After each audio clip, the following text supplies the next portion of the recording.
Chapter 119. The moon was round and full, and the stars dotted the sky.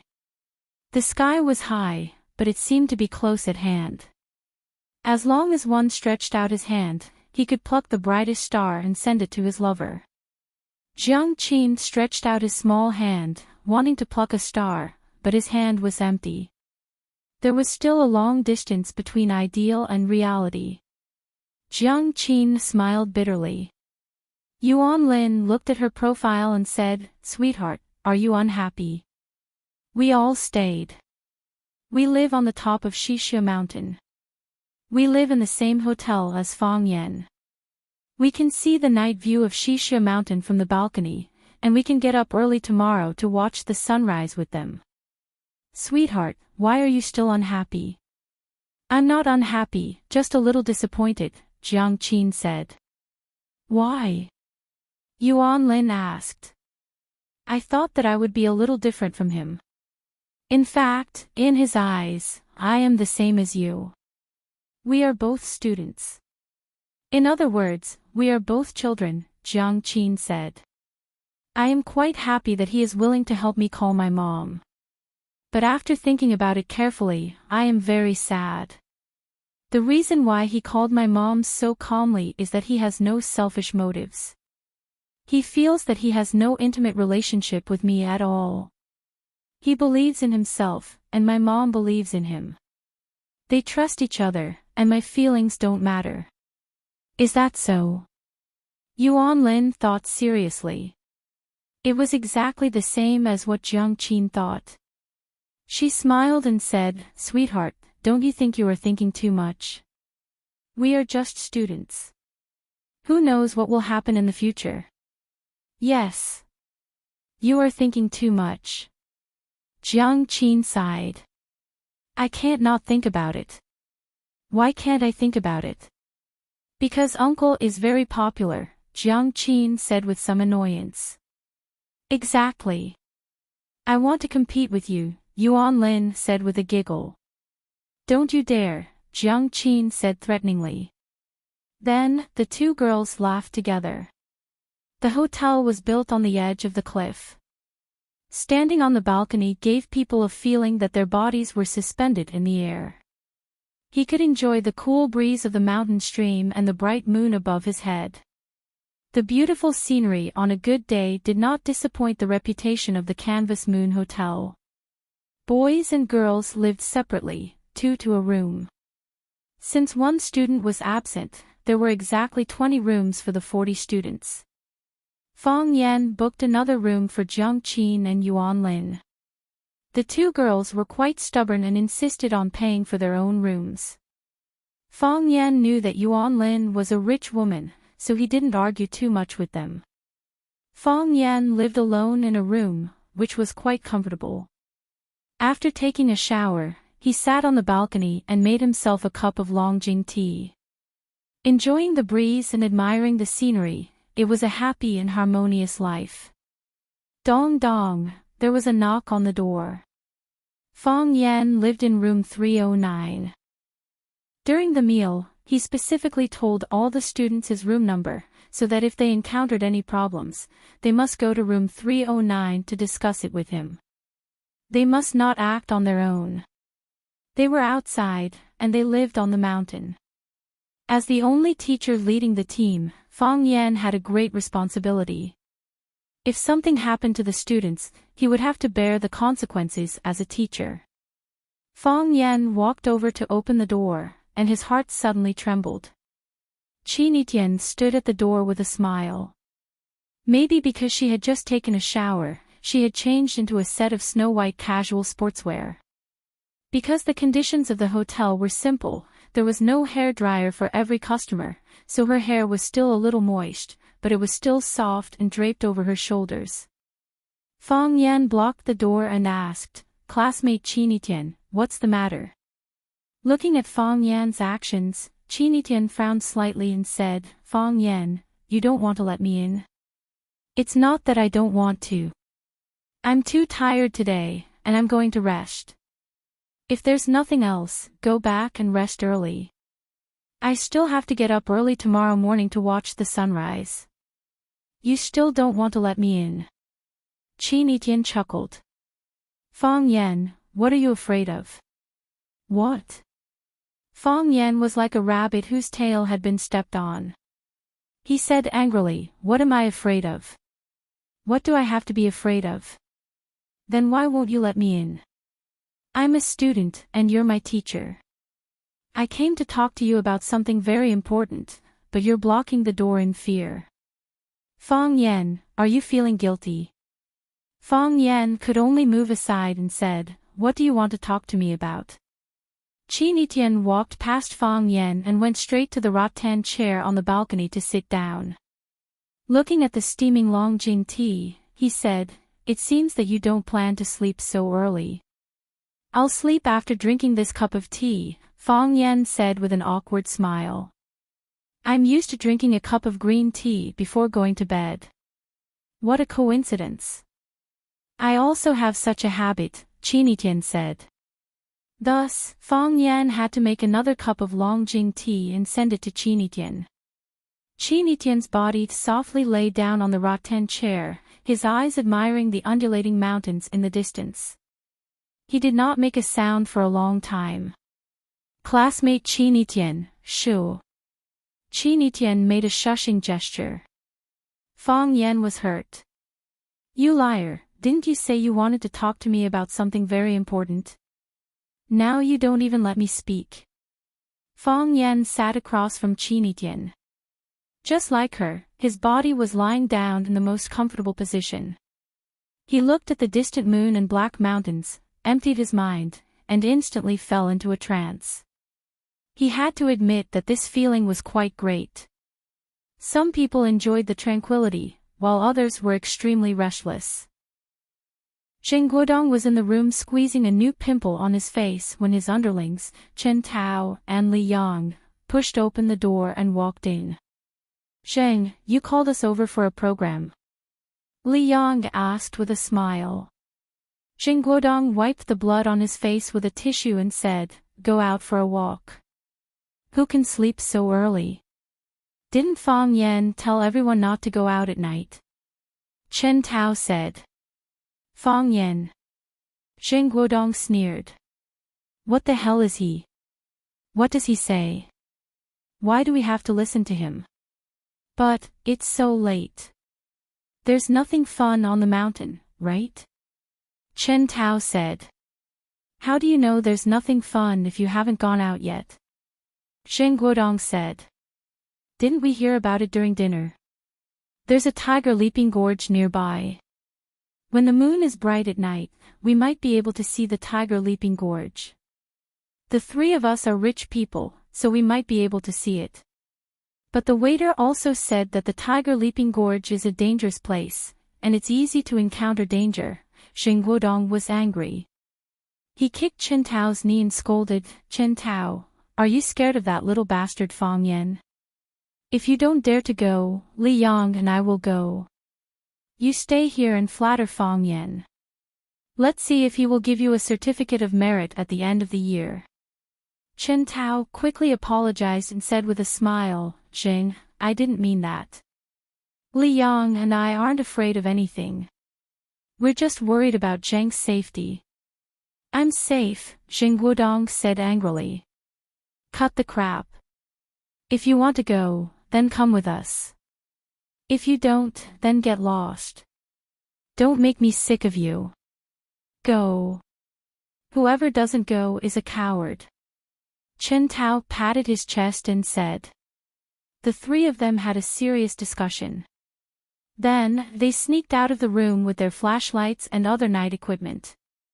What Zheng Guodong, Li Yang, and Chen Tao didn't notice was that when they walked out of the Moonview Hotel, a couple also walked out of the Hundred Flowers Valley Hotel next door and followed them from a distance.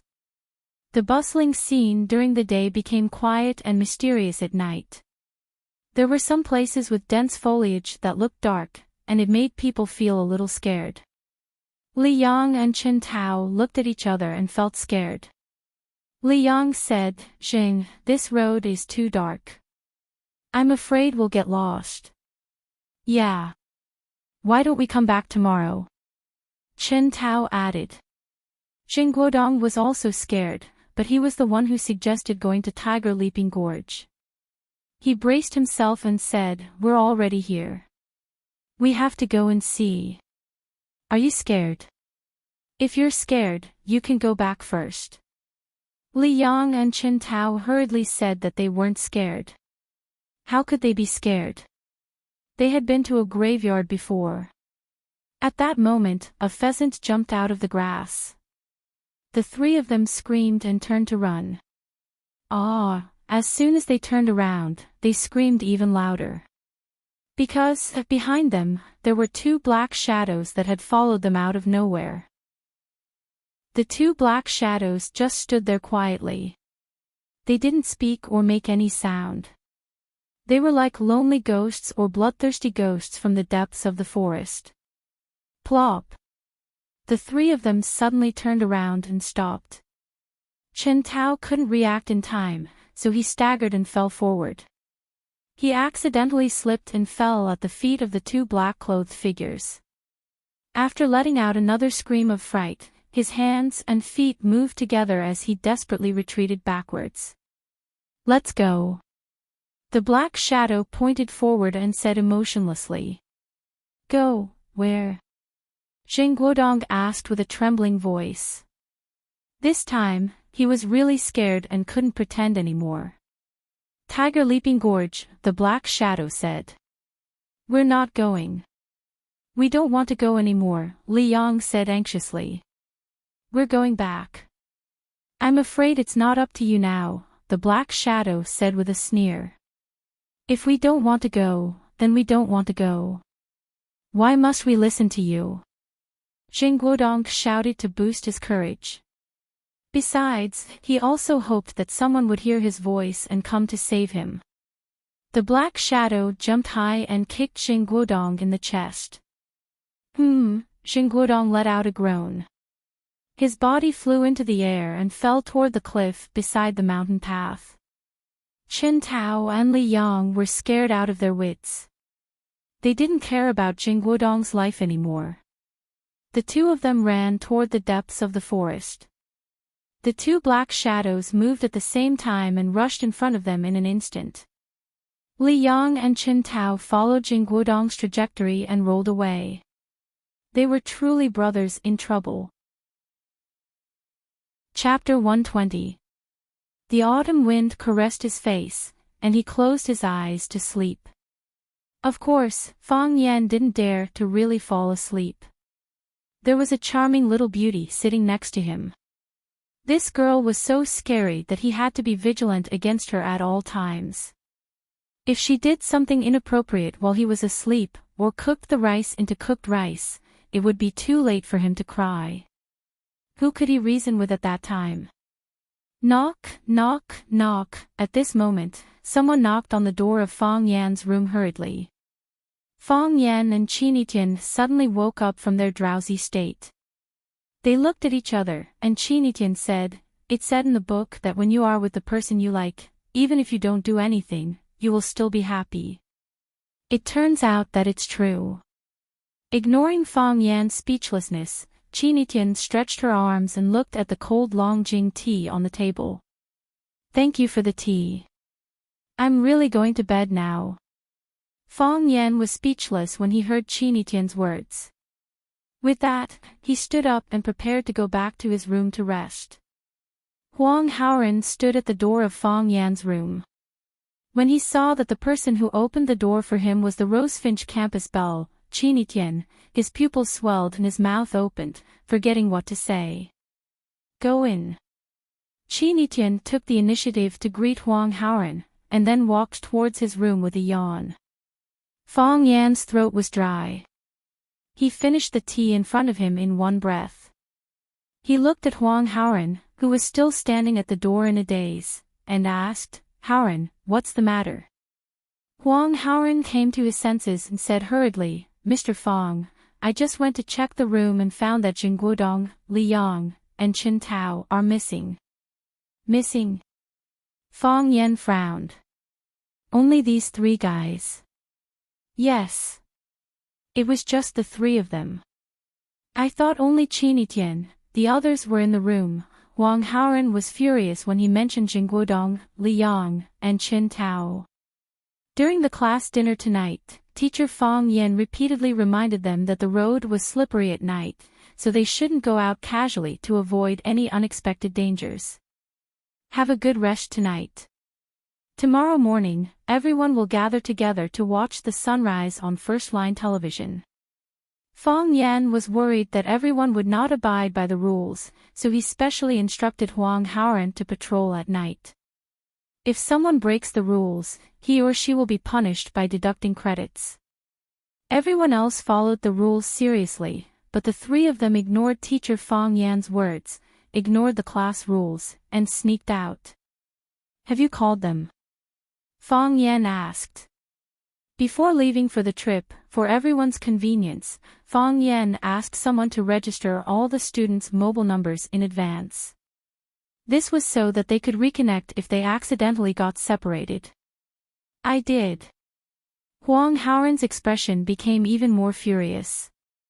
They didn't answer on purpose. Didn't answer. Fang Yan couldn't sit still. Did they say where they were going? I don't know.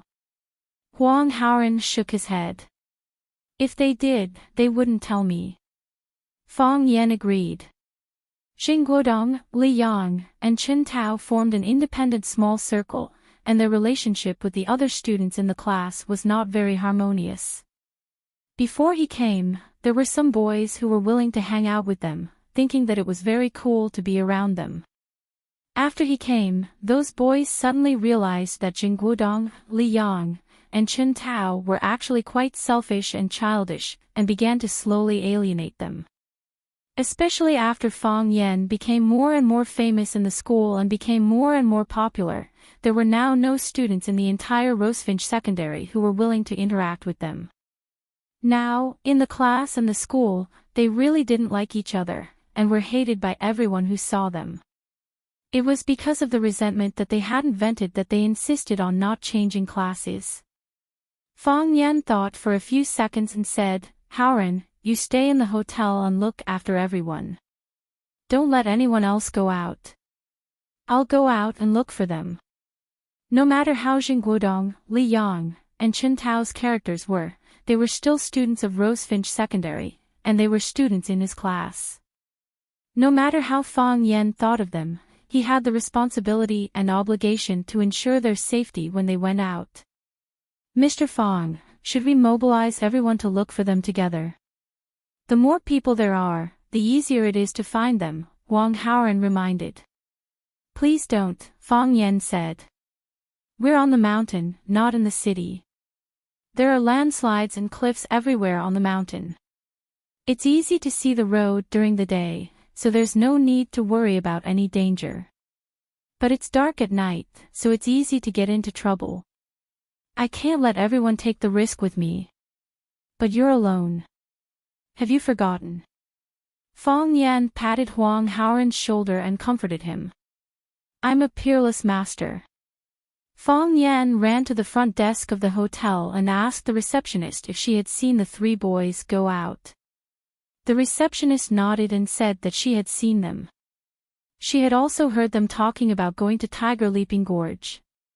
She wanted to remind them, but a phone call came in and delayed her for a moment. Then, they disappeared. Tiger Leaping Gorge. Fang Yan's expression changed. He knew about Tiger Leaping Gorge. It was a big rock between two adjacent peaks that stood opposite each other. Legend had it that during a full moon, it was possible to see a tiger jumping from one side of the cliff to the other rock.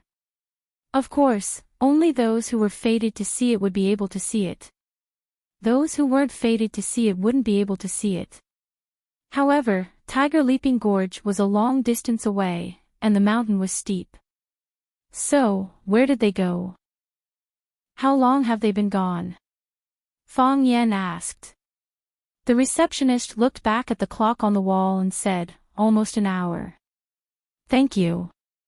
Fang Yan thanked her and quickly ran outside. Zhangxia Mountain had just been developed, so many facilities were not perfect yet. Apart from the main facilities that had streetlights, some of the auxiliary mountain paths had no streetlights. Therefore, the lush greenery during the day turned into a ghastly place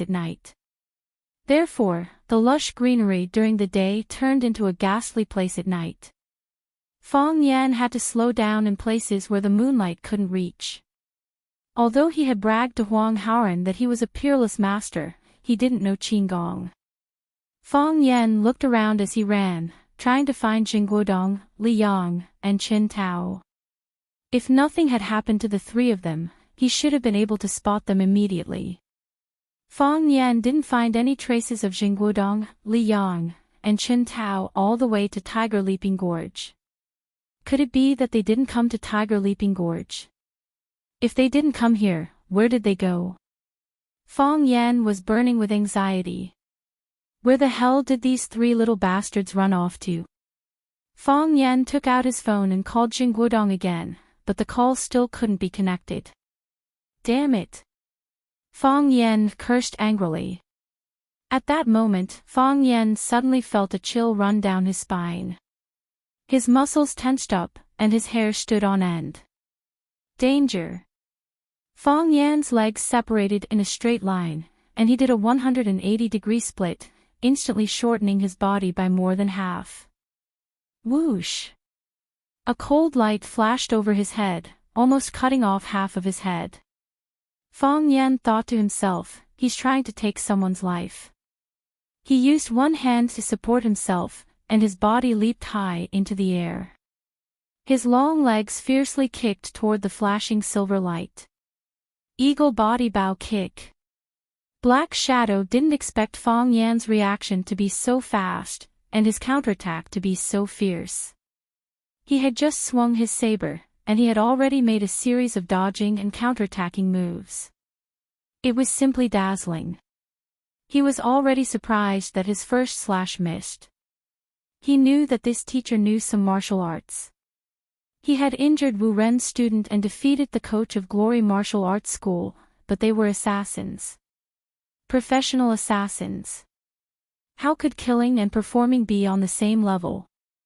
Seeing his target kick toward his chest, Black Shadow swung his saber diagonally, preparing to cut off a section of his ankle or cut off a piece of flesh from his calf. Fong Yan's straightened leg suddenly bent and retracted it at a 90-degree angle. After he avoided the diagonal slash, his long leg stretched out 180 degrees and suddenly bounced. Bang! Black Shadow grunted. His chest was hit, and his body retreated in a sorry state.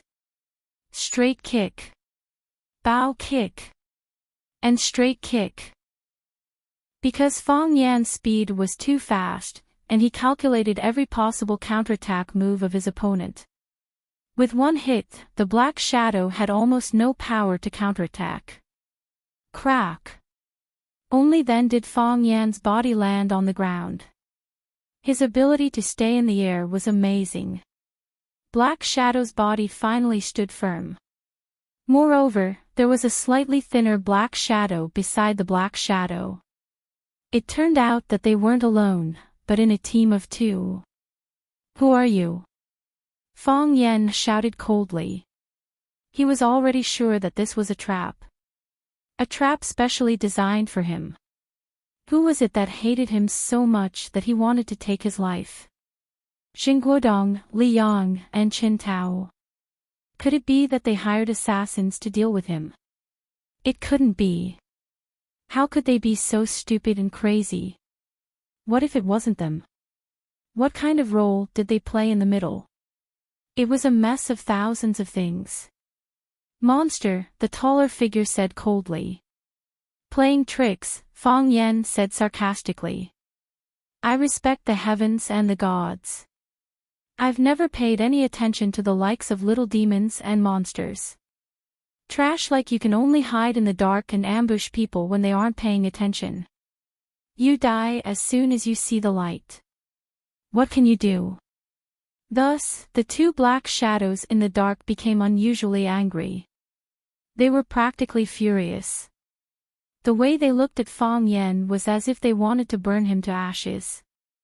"We, the monster group, have never been humiliated like this," the shorter figure said.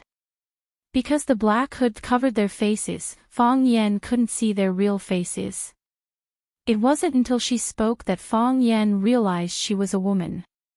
"Today, I'll let you have a taste of my little goblin methods," the taller man said angrily.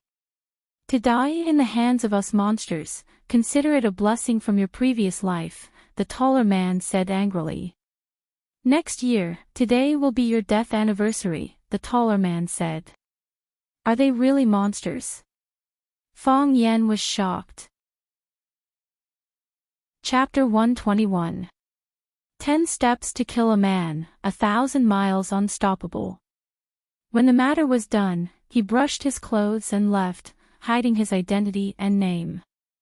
Li Bai's poem, The Way of the Gallant, was originally written about those hermit swordsmen who were chivalrous and liked to fight for the sake of the people.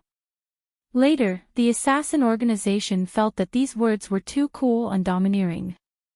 Moreover, the phrase, brushing one's robe and hiding one's body and name when one is done, was clearly used to describe the profession they were engaged in.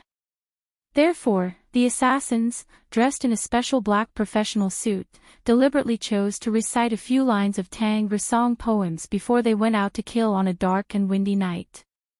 It did give people a feeling that the overall quality of the assassin industry had improved a lot. Later on, with the development of internet technology and genetic technology, only a strand of hair or a single cell was needed to search through the global database. This included the number of times you peed on your bed when you were a child, and whether you peeked at your neighbor's little sister while she was bathing. At this time, when things are done, I will brush my clothes and go into hiding had become empty words, a beautiful wish. In the information age, most assassins had a record. Only an extremely small number of top-notch or extremely secretive experts would not have their information known by the outside world. Even the most powerful spies and intelligence organizations in the United States found it difficult to peek at their true colors. The monsters were a famous assassin group in the world of assassins. The girl was called Little Goblin, and the boy was called Old Monster. The two of them were lovers. Whether it was killing one person or a group of people, the two of them would appear at the same time. Meng would never leave Jiao, Jiao would never leave Meng, and they would never separate. Therefore, when they were hired, it was equivalent to hiring two top-notch assassins at the same time. Moreover, the two of them had been working together for many years and had a tacit understanding of each other. They would often come up with strange moves. Even if they encountered opponents who were stronger than them, they could still turn defeat into victory. There were almost no defeats. This was the first time Fong Yen had come into contact with them, and it was also the first time he had heard of the famous monsters. However, if an expert didn't make a move, one would know whether or not he was an expert. The two of them stood in tacit agreement, with the woman in front and the man behind. The petite woman stood on the left side of the tall man.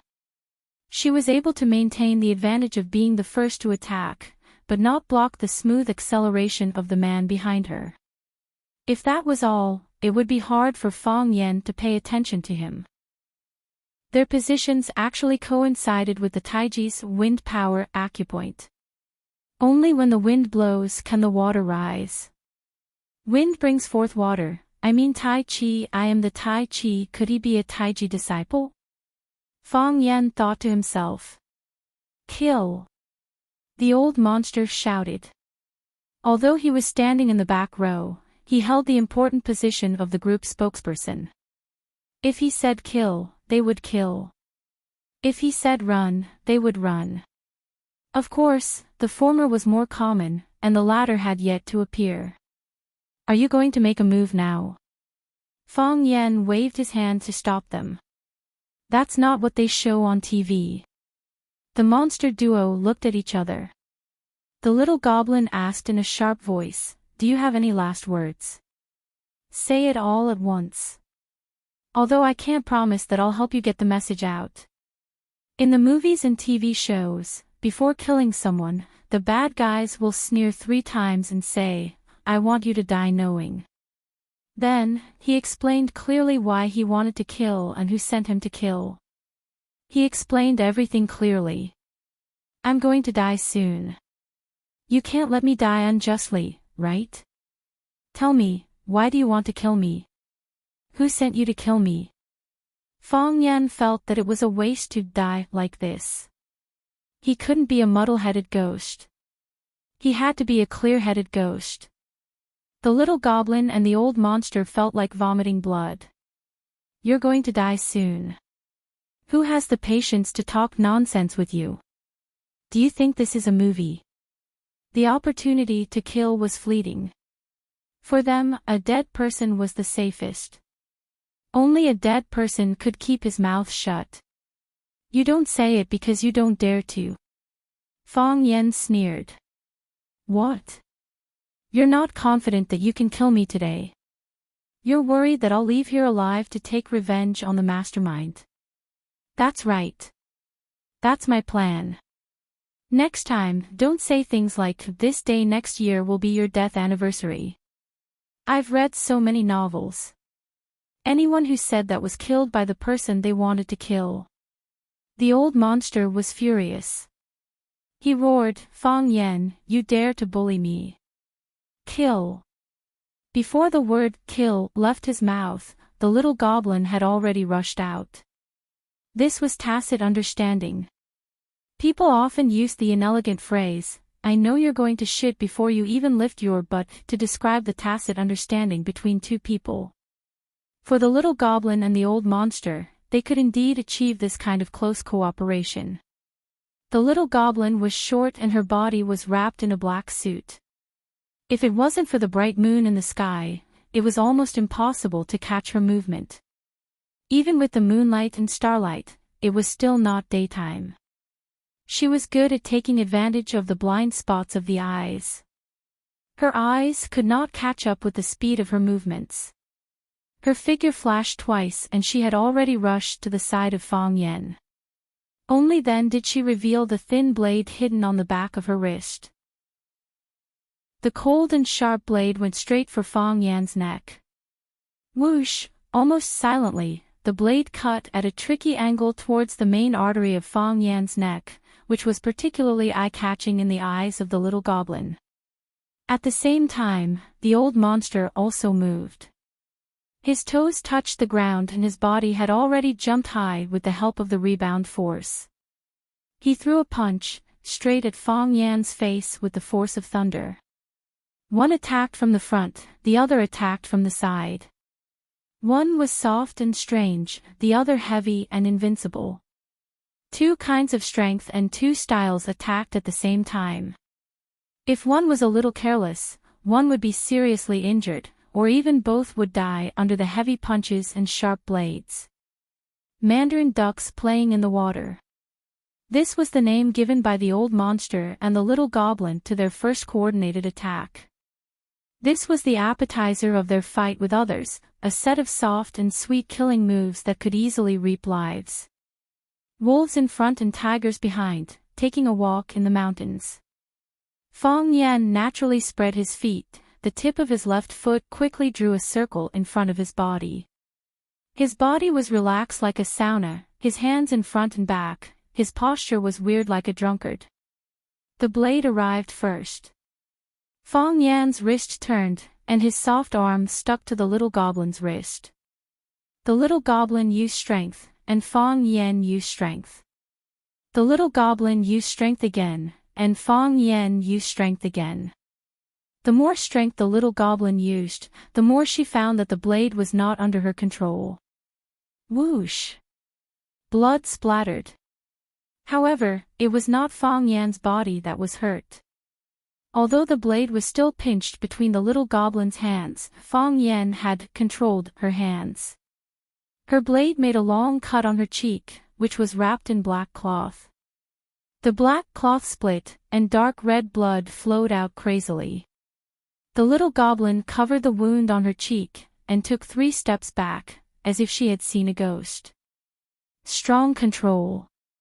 Her opponent had actually clearly guessed the development of each of her moves, and had defeated her with techniques that were even more exquisite than hers.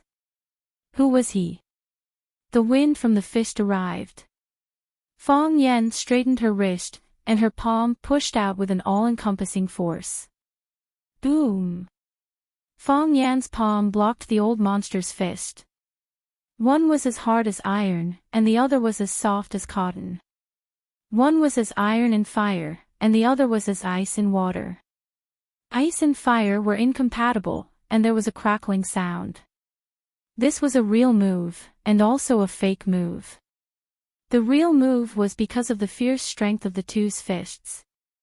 The fake move was because they were only using this move to measure the opponent's strength, and the killing intent was not obvious enough. The old monster's fist was still pressed against Fong Yan's palm, but his fist had turned into a claw, and his wrist moved quickly, and the lucky grappling hand directly grabbed the pulse of Fong Yan's wrist. As long as he grabbed it, Fong Yan's body would immediately lose the ability to move. The little goblin was waiting on the side, ready to attack at any time, and Fong Yan would definitely die. Fong Yan couldn't help but smile. "I'm also good at this move," Fong Yan said.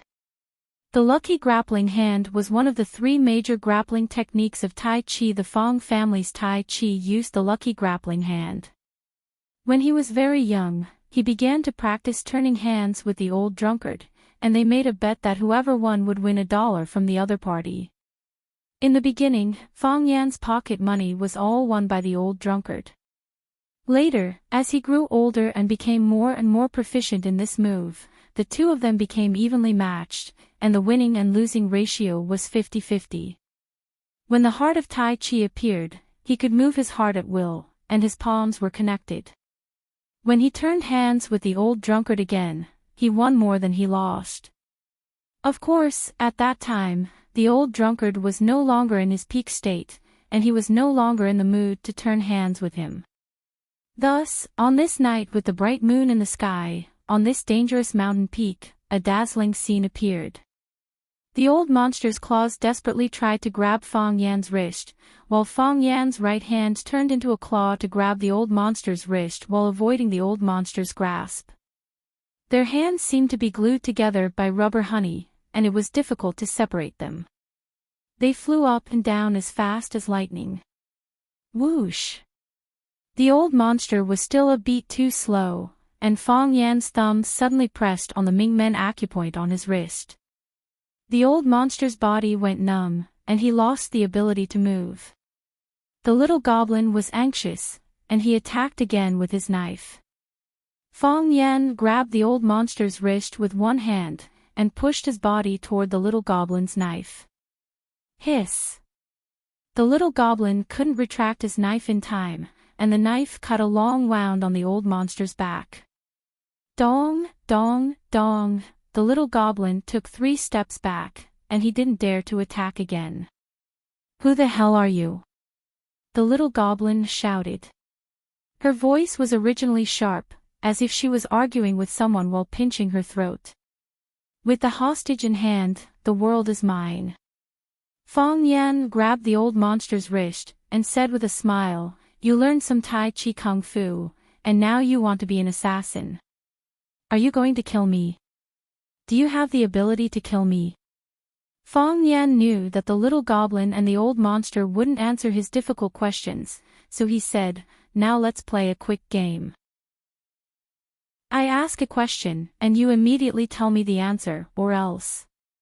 Fong Yan thought for a moment and said, "I'll break one of his fingers." First question, where did you learn Tai Chi? Crack. As soon as Fong Yan finished speaking, the sound of a finger breaking was heard. The little goblin was angry, and the old monster was about to cry. They didn't even have time to answer. How could he break someone's finger? "Sorry, I was too nervous," Fong Yan apologized awkwardly, and said with embarrassment. Chapter 122. If the little goblin and the old monster were not hostages, the little goblin and the old monster would have been swearing at each other. The hand belonged to the old monster, and the one answering the question was the little goblin. What did it have to do with you? Why are you so nervous? We are the ones who should be nervous, okay? Fong Yan waved his hand, indicating that the previous time did not count. He held the Mingmen acupoint on the old monster's wrist with one hand, and grabbed the 5 fingers of the old monster's right hand with the other. Come on, the previous time does not count. Let's continue the game. First question, where did you learn Tai Chi? The little goblin looked at the old monster, as if he wanted to say something. Crack! Fong Yan exerted force on his fingers and broke another one of the old monster's fingers.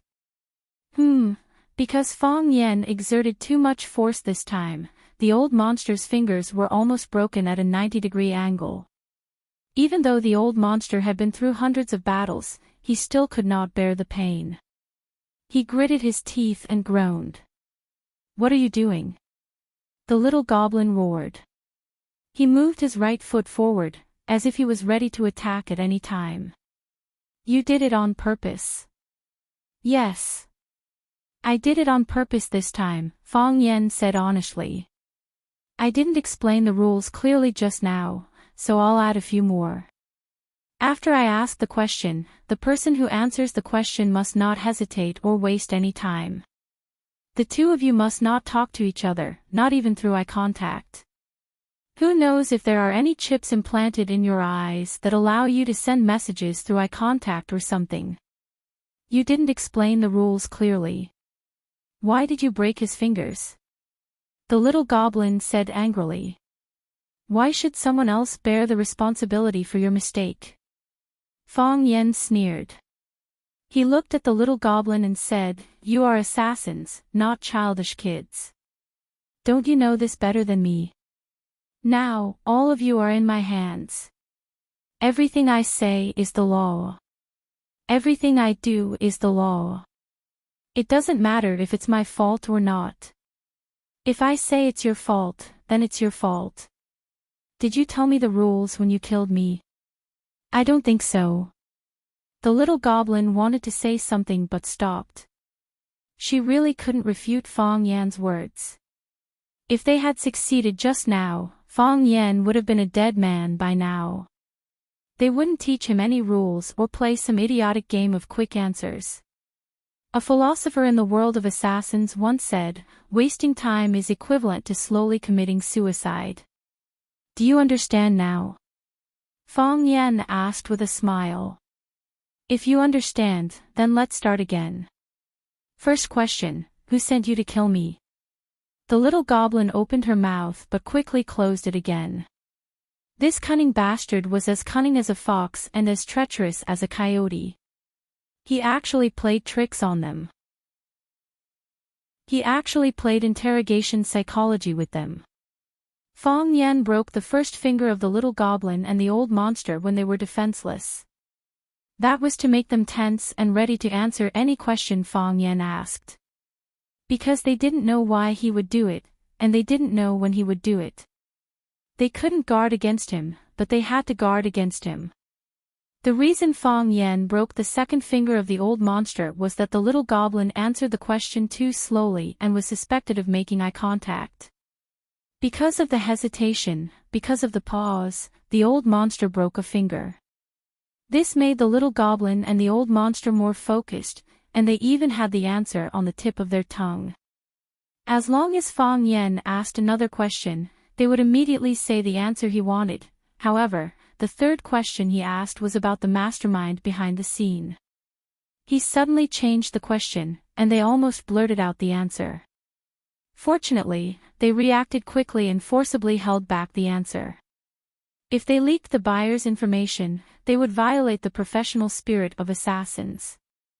Not only would it be difficult for them to establish a foothold in this profession, but they would also be hunted by the organization. The first Assassin's Creed, kill the target.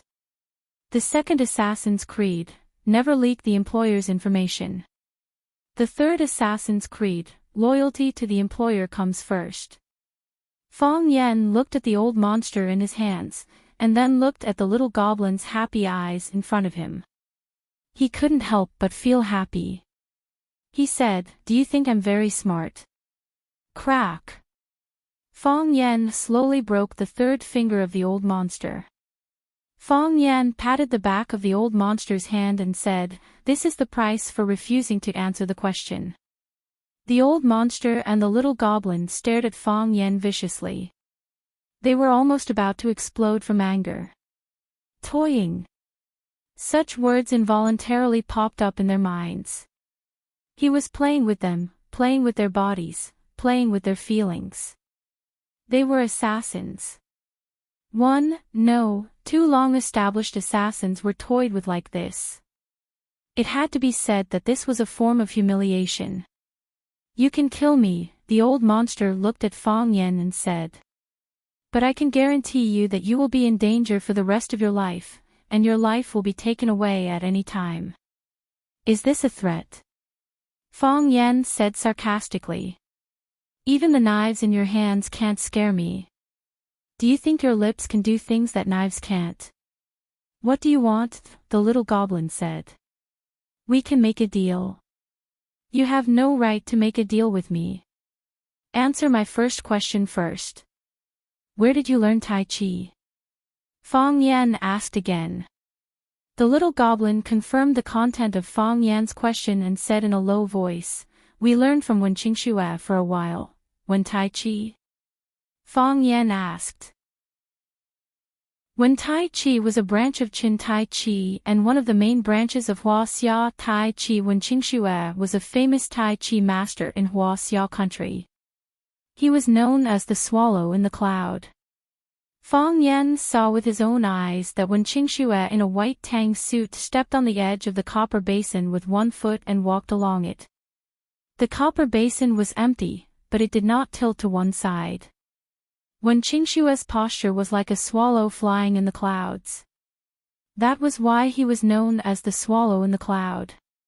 Fong Yen looked at the little goblin seriously and said, "Who are you to Wen Qingxue?" The little goblin did not answer. Fong Yen suddenly remembered a secret and asked in surprise, "You are Wen Qingxue's abandoned disciple?" Rumor had it that Wen Qingxue had 2 things when he was young. One was that he had many disciples and the other was that he had many women. One of the disciples fell in love with his favorite lover. Somehow, Wen Qingxue found out about this. Wen Qingxue was furious and threatened to cripple the 2. The disciple and the lover ran away and were never heard from again. One should not wash one's dirty linen in public. Very few people knew about this. Fong Yen also overheard it by accident. Now that he heard the little goblin say that they learned Tai Chi from Wen Qingxue, could it be that these 2 were the lover and disciple that Wen Qingxue had chased away? Tai Chi is a martial art that strengthens the body, but you used it to kill people. You can kill bad people, but you even killed people like me. Do you still have a conscience? Assassins work for money. They don't care about good or evil, the old monster said coldly. You sound free and easy, Fong Yen laughed coldly. You still have 2 fingers on this hand. I also have 2 questions to ask. First, who sent you to kill me? The little goblin and the old monster did not answer. Crack. Fong Yen exerted force again and broke the old monster's 4th finger. This hand still has the best finger. I also have one last question. Fong Yen said. Who sent you to kill me? This was the last question and the last chance. If they were still unwilling to answer, then Fong Yen did not mind showing them the violence of a gentleman. I don't know, the old monster said. No one knows. They were contacted through an organization. I am not satisfied with this answer. I have to apologize to you again. Fong Yen said. At this moment, the little goblin rushed toward Fong Yen with the blade in his hand. He looked like he wanted to die together with his lover. Fong Yen grabbed the old monster's wrist and pushed him away. The old monster was his natural shield. He did not believe that the little goblin would dare to attack his lover, the old monster. As long as the old monster did not die, Fang Yen would not have to worry. Soon, Fang Yen realized that he was wrong. The little goblin really attacked the old monster. Moreover, this attack was very fierce and cruel. The blade in her hand was just a disguise. She didn't know when, but she had changed the blade into a long prismatic blade. The long sword slashed at the old monster's arm. Due to the force, the arm that was in Fang Yan's hand was cut off. Chi! Smoke rose around Fang Yan, and a flame flew toward Fang Yan. Fang Yan swung the broken arm to knock away the phosphor stones. When he could see again, he saw the little goblin and the old monster holding hands and jumping into the tiger-leaping gorge. The gorge was unfathomably deep in the mountain wind. Suicide. No, the warrior cut off his arm to survive. After descending a certain distance, a large black cloth suddenly bulged behind them. The black cloth unfolded in the strong wind and turned into a natural parachute. On the little goblin's back was a mini parachute bag. It seemed that there was a reason why they chose the tiger-leaping gorge as their attack point. Fang Yen stood in the gorge and watched them for a long time. He only retracted his gaze when they disappeared from his sight. Raising his bloody arm, Fang Yen sighed and said, "Killers, killers, they have to kill their own hands at the critical moment." Fang Yen thought that they were really cruel. Ordinary people would not have been able to do this.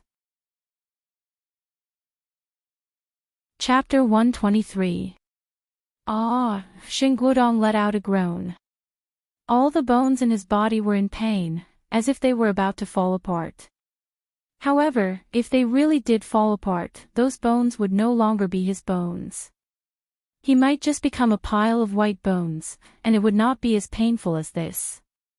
Xinguodong's face was on the ground, and his body was lying on the hard rock below him. Just as he was about to turn his body and change into a more comfortable sleeping or sitting position, someone suddenly shouted, "Xinguodong, don't move."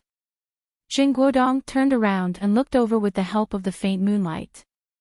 It was his little friend, Li Yang, who was shouting at him. His expression was very nervous and frightened, as if there was a Cobra King above his head. If he moved his body, he might provoke the Cobra King and cause it to pounce at him. Poisonous snake. Xinguodong was most afraid of these soft and slippery animals that emitted a cold aura. He quickly raised his head and looked up. Above him was the bright moon and stars, and there was nothing that was very dangerous to him. "Xinguodong, don't move." After thinking about Li Yang's words again, Xinguodong finally realized a serious problem. He stared at Li Yang and said, "What did you call me just now?" "Xinguodong." "Sheng." Li Yang, in a moment of desperation, directly shouted Xinguodong's name. Under his coercion, the fear and avoidance that he had accumulated over a long period of time caused him to change the way he called him, which could better accentuate his low status, Xing. However, when he thought about how Xinguodong was still arguing with him over such a trivial matter, his heart burned with fury.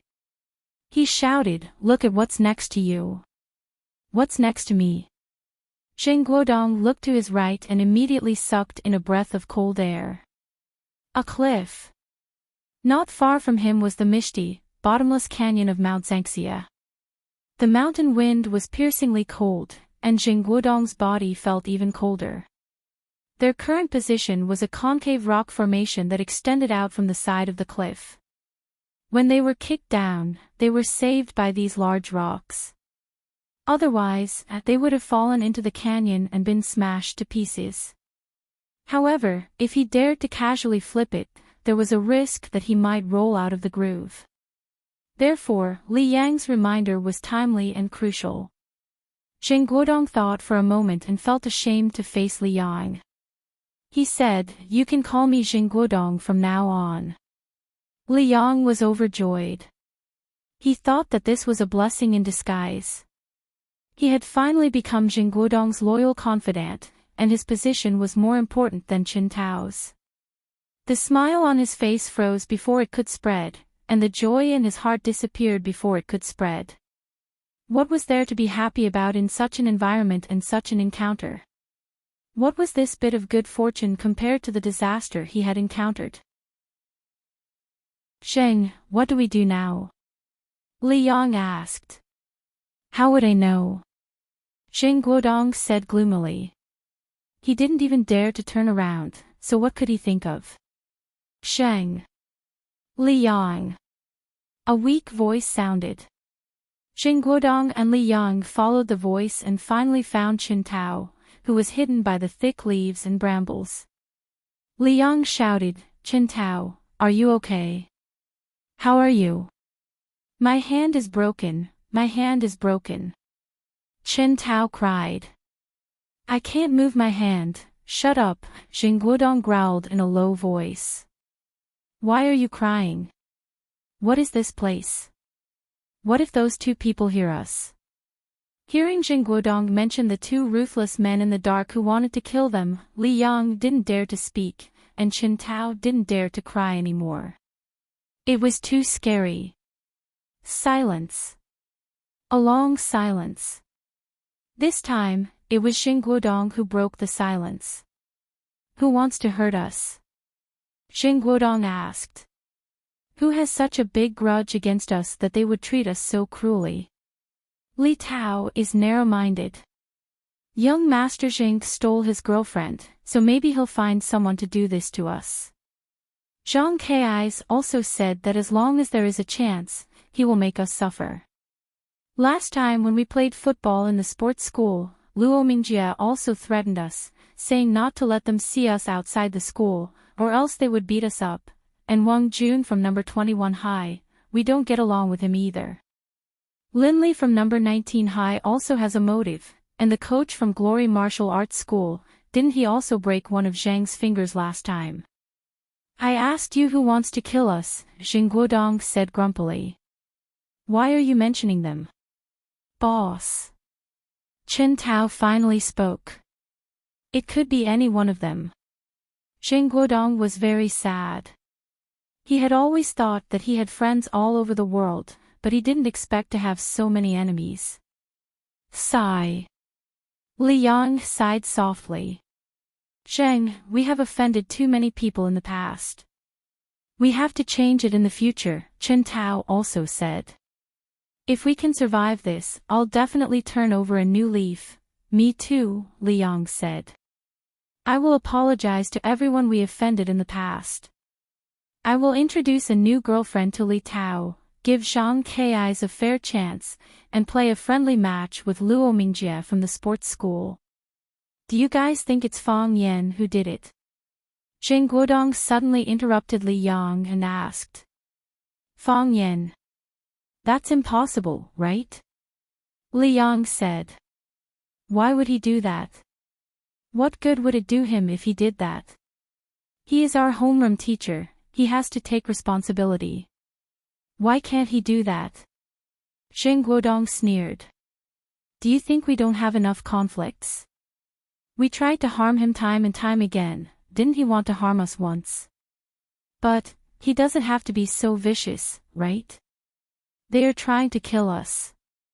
Qin Tao said with a lingering fear in his heart. "Moreover, Fang Yan is alone, and there are two men in black, idiot. Why didn't he find a helper?" Sheng Guodong retorted. "Don't tell me that person in black is Qinitian." "No."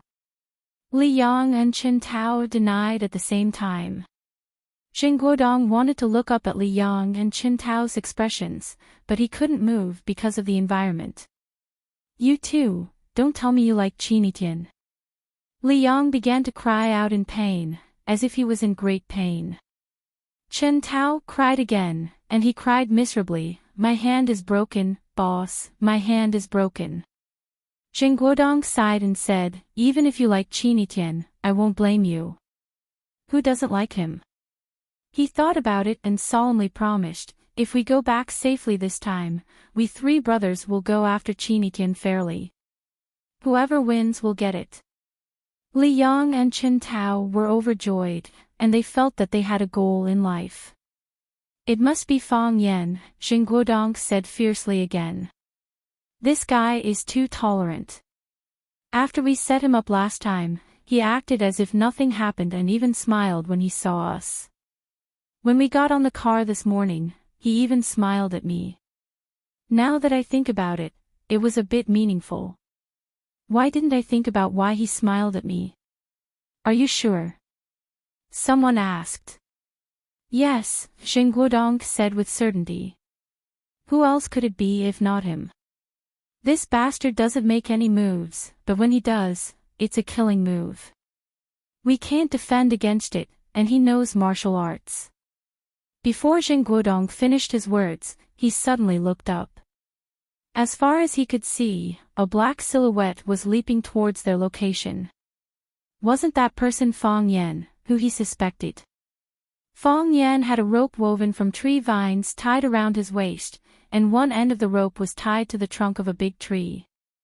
He grabbed the rope and put it down step by step toward the notch where Jingguodong was. When he was looking for the rope, he had already heard the conversation between Jingguodong, Li Yang, and Qin Tao. He heard the three of them guessing who was behind them, and he really felt a little guilty for them. This time, they had suffered an undeserved calamity. They were implicated by their own actions, which was why they were kicked down. They were just bait to lure him out. But when he heard that these little bastards had offended so many people and done so many shameful things, he felt that it was good to teach them a lesson. When he heard that Jingguodong actually suspected him, he had the urge to turn around and go back to sleep. I'm an upright teacher, okay? Would I do something that was tasteless and would bring trouble to myself? Do you think I'm as stupid as you? Seeing that Fang Yan had come to save him, Li Yang was overjoyed and shouted, Mr. Fang, is that you? Are you here to save us? Fang Yan almost missed his step and hit his head on the cliff. Please, use your knees to think. If I'm not here to save you, am I here to kill you? Qin Tao cried again and shouted, Mr. Fang. Mr. Fang, save me. My hand is broken. My hand is broken. Shut up, Fang Yan shouted. Lower your voice. Qin Tao, you shut up. Don't attract those men in black again. Li Yang also reprimanded. Mr. Fang, do you think I'm right? Qin Tao really shut up. What's right? Fang Yan said snappily. I just think it's annoying when he cries. Fang Yan took the lead and jumped to Li Yang's side. He untied the rattan rope around his waist and tied their bodies together tightly. Then he said to Li Yang, when I take you up, remember to hug me. Hug me tightly. Li Yang understood and quickly put his hands around Fang Yan's neck and put his legs on Fang Yan's waist. The two hugged each other face to face, and there was no gap between them. When it came to life and death, he would not take it lightly. Fang Yan carried the rattan rope and prepared to climb up.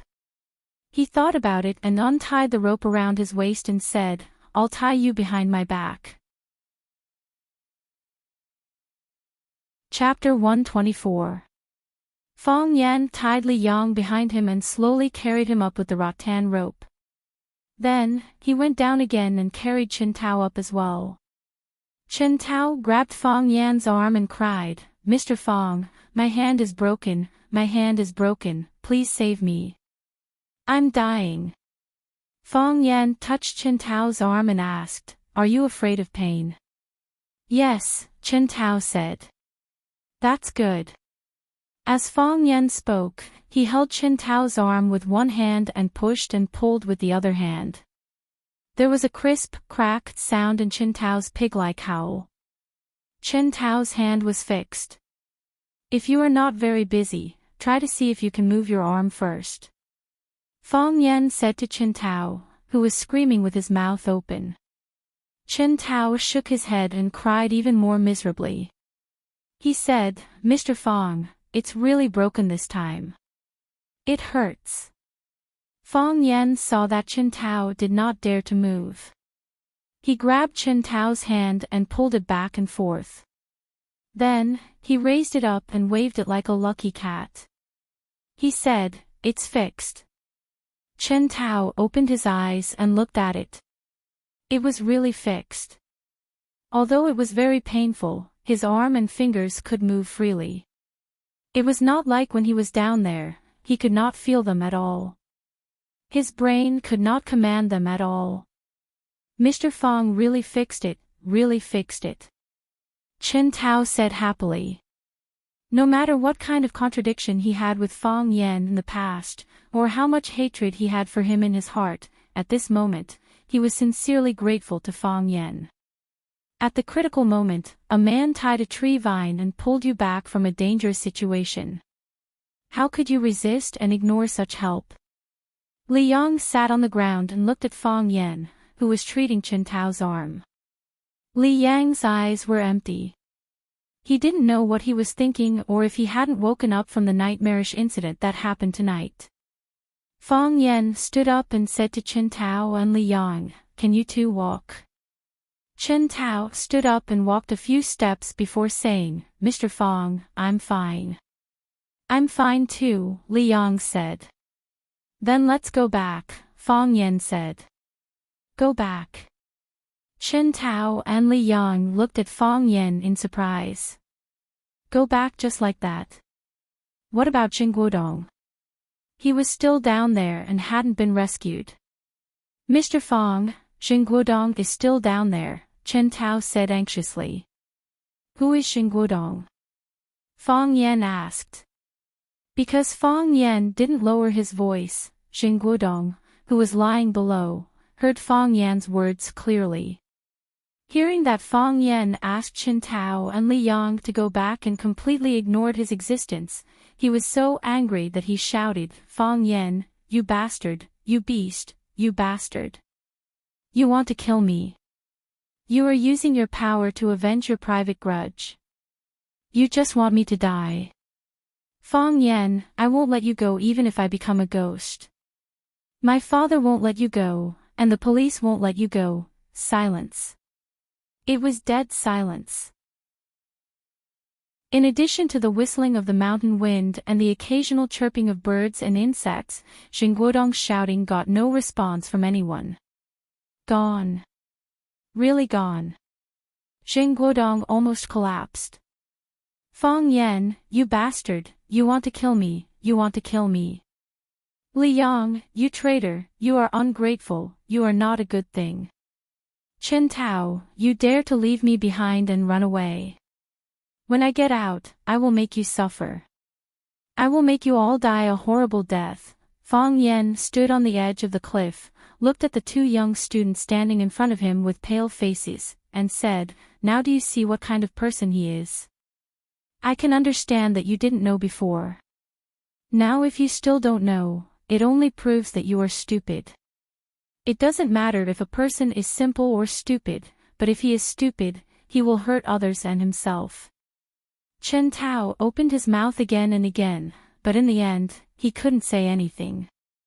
Li Yang looked at the bottom of the cliff, and then looked at Fang Yan, and said in a weak voice, "Mr. Fang, save him. No matter what, he is your student." "I don't think so." Fang Yan sneered. "I can't be everyone's teacher, but not everyone is worthy of being my student. I have a reputation to cherish, and I have feathers to protect. I am selfless, and I am willing to impart my knowledge to you selflessly. I am also selfish, and I don't want to nail myself to the pillar of shame in history because of a fly." Fang Yan glanced at the bottom of the cliff and said, "I think, he is definitely not willing to recognize me as his teacher." Li Yang and Chen Tao were silent. They understood Jing Guodong's character, and they also knew what they had done to Fang Yan. If it hadn't happened tonight, the two of them would probably be plotting with Jing Guodong on how to expel Fang Yan from the school. "However, I will still save him," Fang Yan said. "Thank you, Mr. Fang," Li Yang said. "You are great. In the past, we, We really let you down. Mr. Fong, we have done a lot of wrong things. I hope you can forgive. Chen Tao also said with a face full of guilt. I have to save him. Fong Yen smiled bitterly. I brought him out, so I have the responsibility to bring him back. No matter how much I dislike him. You two wait up there for a while. Fong Yen said. Then, he pulled the vine rope again and climbed down to save the guy who was still shouting. The sky had just revealed a touch of white, and the students of Class 9 had already gathered at the entrance of the hotel. When Huang Haoren called the roll, Xing Guodong and his two King Kong, Li Yang and Qin Tao did not appear, and everyone was used to it. The three of them were the oddities of the school, and usually, they never put the rules and regulations in their eyes. Because of their strong background, the teachers of the school could not do anything about it, so they could only let them be. Mr. Fong, Xing Guodong, Li Yang, and Qin Tao are not here, the rest are all here. Huang Haoren ran to Fong Yen and reported.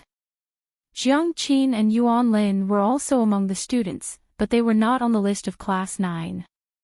It's okay. Fong Yen said with a smile. What happened last night was still confidential for the time being, and it could not be known by other students. Xing Guodong, Li Yang, and Qin Tao were frightened, and it was not easy for them not to go home that night. Now that they were not willing to participate in the activity, it was understandable. At this moment, Li Yang and Qin Tao ran out of the hotel. Qin Tao ran while zipping up his hoodie. The two of them quickly ran to Fong Yen and apologized. Mr. Fong, sorry, we got up late. Everyone looked at Li Yang and Qin Tao strangely. Did something happen to them today? They were not with Xing Guodong. And they took the initiative to apologize to Mr. Fong Yen because they came late. It was too strange. Fong Yen looked at Li Yang and Qin Tao and asked, Are you okay? It's okay. Qin Tao said. We also want to follow everyone to see the sunrise. Let's go. Let's go to Line Gorge. Fong Yen said with a smile. However, I have a condition. I promise you to go to see the sunrise, and you must help me take care of your own safety. Is that okay? Mr. Fong, don't worry. We will pay attention. Yes, don't mess around. Don't cause trouble for Mr. Fong. Whatever Mr. Fong says, we will do it. Fong Yen waved his hand and said with a smile, Don't be nervous, everyone. I'm just giving you a kind reminder. You enjoy this rare scenery, and I will always be with you. So, with Tengqing leading the team in front and Fong Yen at the back, a group of people walked toward the best scenic spot, Line Gorge. When the dark sky was torn apart, the white of the fish's belly turned into the white of the fish's scales, then the fish's body, then the white became goose yellow became light red, and light red became deep red. A red sun slowly appeared on the horizon of the Grand Canyon. The students exclaimed, and more people took out their mobile phones to take photos. Some people stood together in groups of 3 to 5 and asked other students to help take photos. Everyone was having a good time. Fong Yen stood behind the railing and looked at the scene of the rising sun surrounded by mist. He felt like a seed was germinating and weeds were growing wildly in his heart. A beautiful picture of a red sun rising in the east appeared in his mind. His dantian became hot again, and the heart of Tai Chi, which had been immersed for a while, started to rotate again. Moreover, this time, the speed of rotation was even faster, and it was even more forceful. It wasn't as intermittent as before. Instead, it connected into a long, thin line. This long line ran through his whole body, flowing through every meridian and impacting every acupoint in his body. It was numb and itchy, as if he was sunbathing. Fong Yen felt very comfortable, and every pore of his body was in a state of excitement. He had a strong impulse to do a round of Tai Chi on the summit of Shisha Mountain. He thought so, and so he did. He drew a circle with the tip of his foot and held the circle with both hands, stretching his body infinitely. With one foot as the core, he slowly danced along the rotation of the heart of Tai Chi, indomitable spirit, standing in the center, like a boundless elephant. Fong Yan recited the song and held the circle horizontally with both hands. With a flash of inspiration, the Tai Chi will move in all directions. He turned his head slightly, then his waist and arms.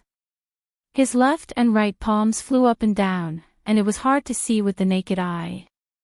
Just then, an early butterfly landed in the center of his palm. Every blade of grass and every tree had life. Every insect and every fish had spirituality. Fong Yan smiled at the butterfly and then let it move up and down in his palm. He stretched out his hands and shook his arms up and down according to the frequency of the butterfly's flapping wings, rising and falling, borrowing the force of the butterfly. Every time the butterfly gathered its strength and was about to fly, it happened to be offset by his strength. When the butterfly's body fell, it was pushed high into the sky by his rebound force. The green mountains and clear waters were shining, and the sun was shining. Fong Yan, who was dressed in white, was handsome and elegant, like an elegant young master living in seclusion in a deep valley. Chapter 125. Fong Yan opened his palm, and his arm rose and fell up and down. The butterfly was like a boat in the sea, being tossed up and down and unable to escape. He exerted his strength lightly, and his posture was freehand. The man and nature were integrated into one, like a beautiful landscape painting. Look! Yuan Lin pulled the arm of Jiang Qin, who was excitedly taking photos of the red sun, and pointed to Fong Yan not far away and shouted. Jiang Qin turned around, and his eyes lit up instantly. He was immediately fascinated by the scene in front of him. At this time, Fong Yan danced with the wind, and the red light all over the sky enveloped him.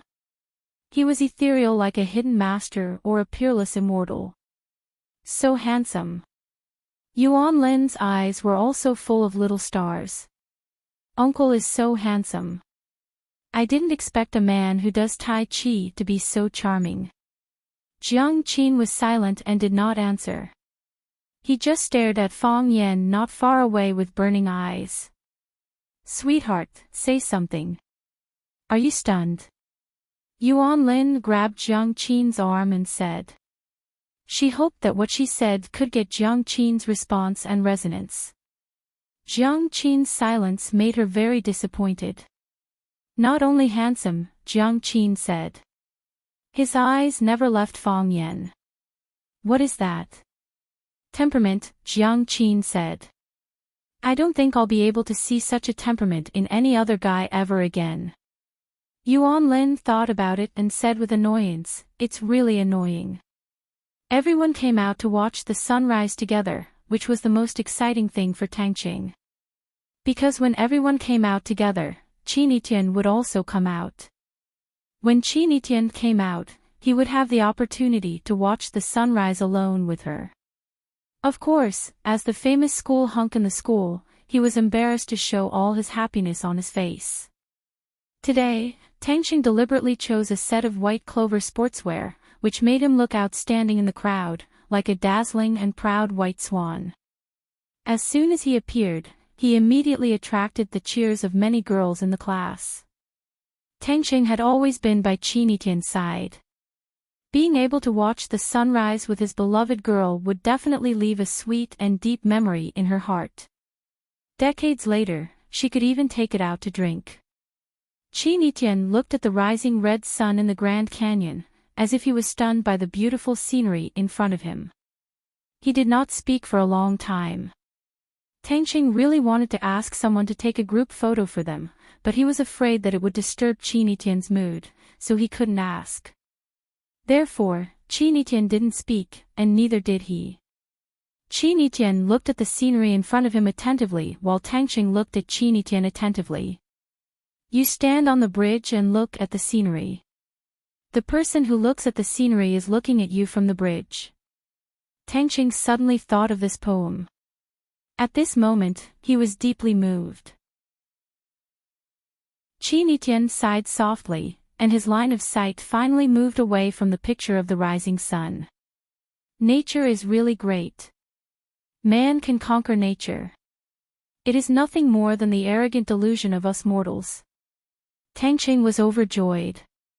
He finally waited for the opportunity and said, Qin, shall we take a photo together? Worried that Qin would not agree, he added, the other students are taking photos. Okay. Qin readily agreed. Tangqing waved his hand and shouted, Fang Hong, come and help us take a photo. Fang Hong trotted over and asked, do you want to use my camera or your mobile phone? Use my mobile phone. Tangqing said. He was worried that if he used someone else's mobile phone or camera, these guys would secretly save a copy of Qin's photo. They would definitely do so. It should be known that Qin would not take a photo with anyone easily. Fang Hong took Tangqing's mobile phone and said, are you ready? Tangqing and Qin turned around and prepared to take a photo with their backs to the red sun. Tangqing thought about it and stood closer to Qin. He thought about it again and stood closer. He wanted to be closer, but he did not dare to move this time. Get ready. Fang Hong shouted. At this moment, someone shouted, look at Mr. Fang. Look, it's really Mr. Fang. Teacher Fang is doing Tai Chi. He's so cool. Hearing everyone's voice, Qin also looked in the direction of Fang Yan.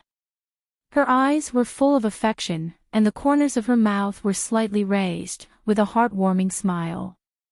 Fang Hong also wanted to see teacher Fang Yan do Tai Chi, but since he was entrusted by someone, he must do the things at hand first. So, he shouted, Tangqing, are you two ready?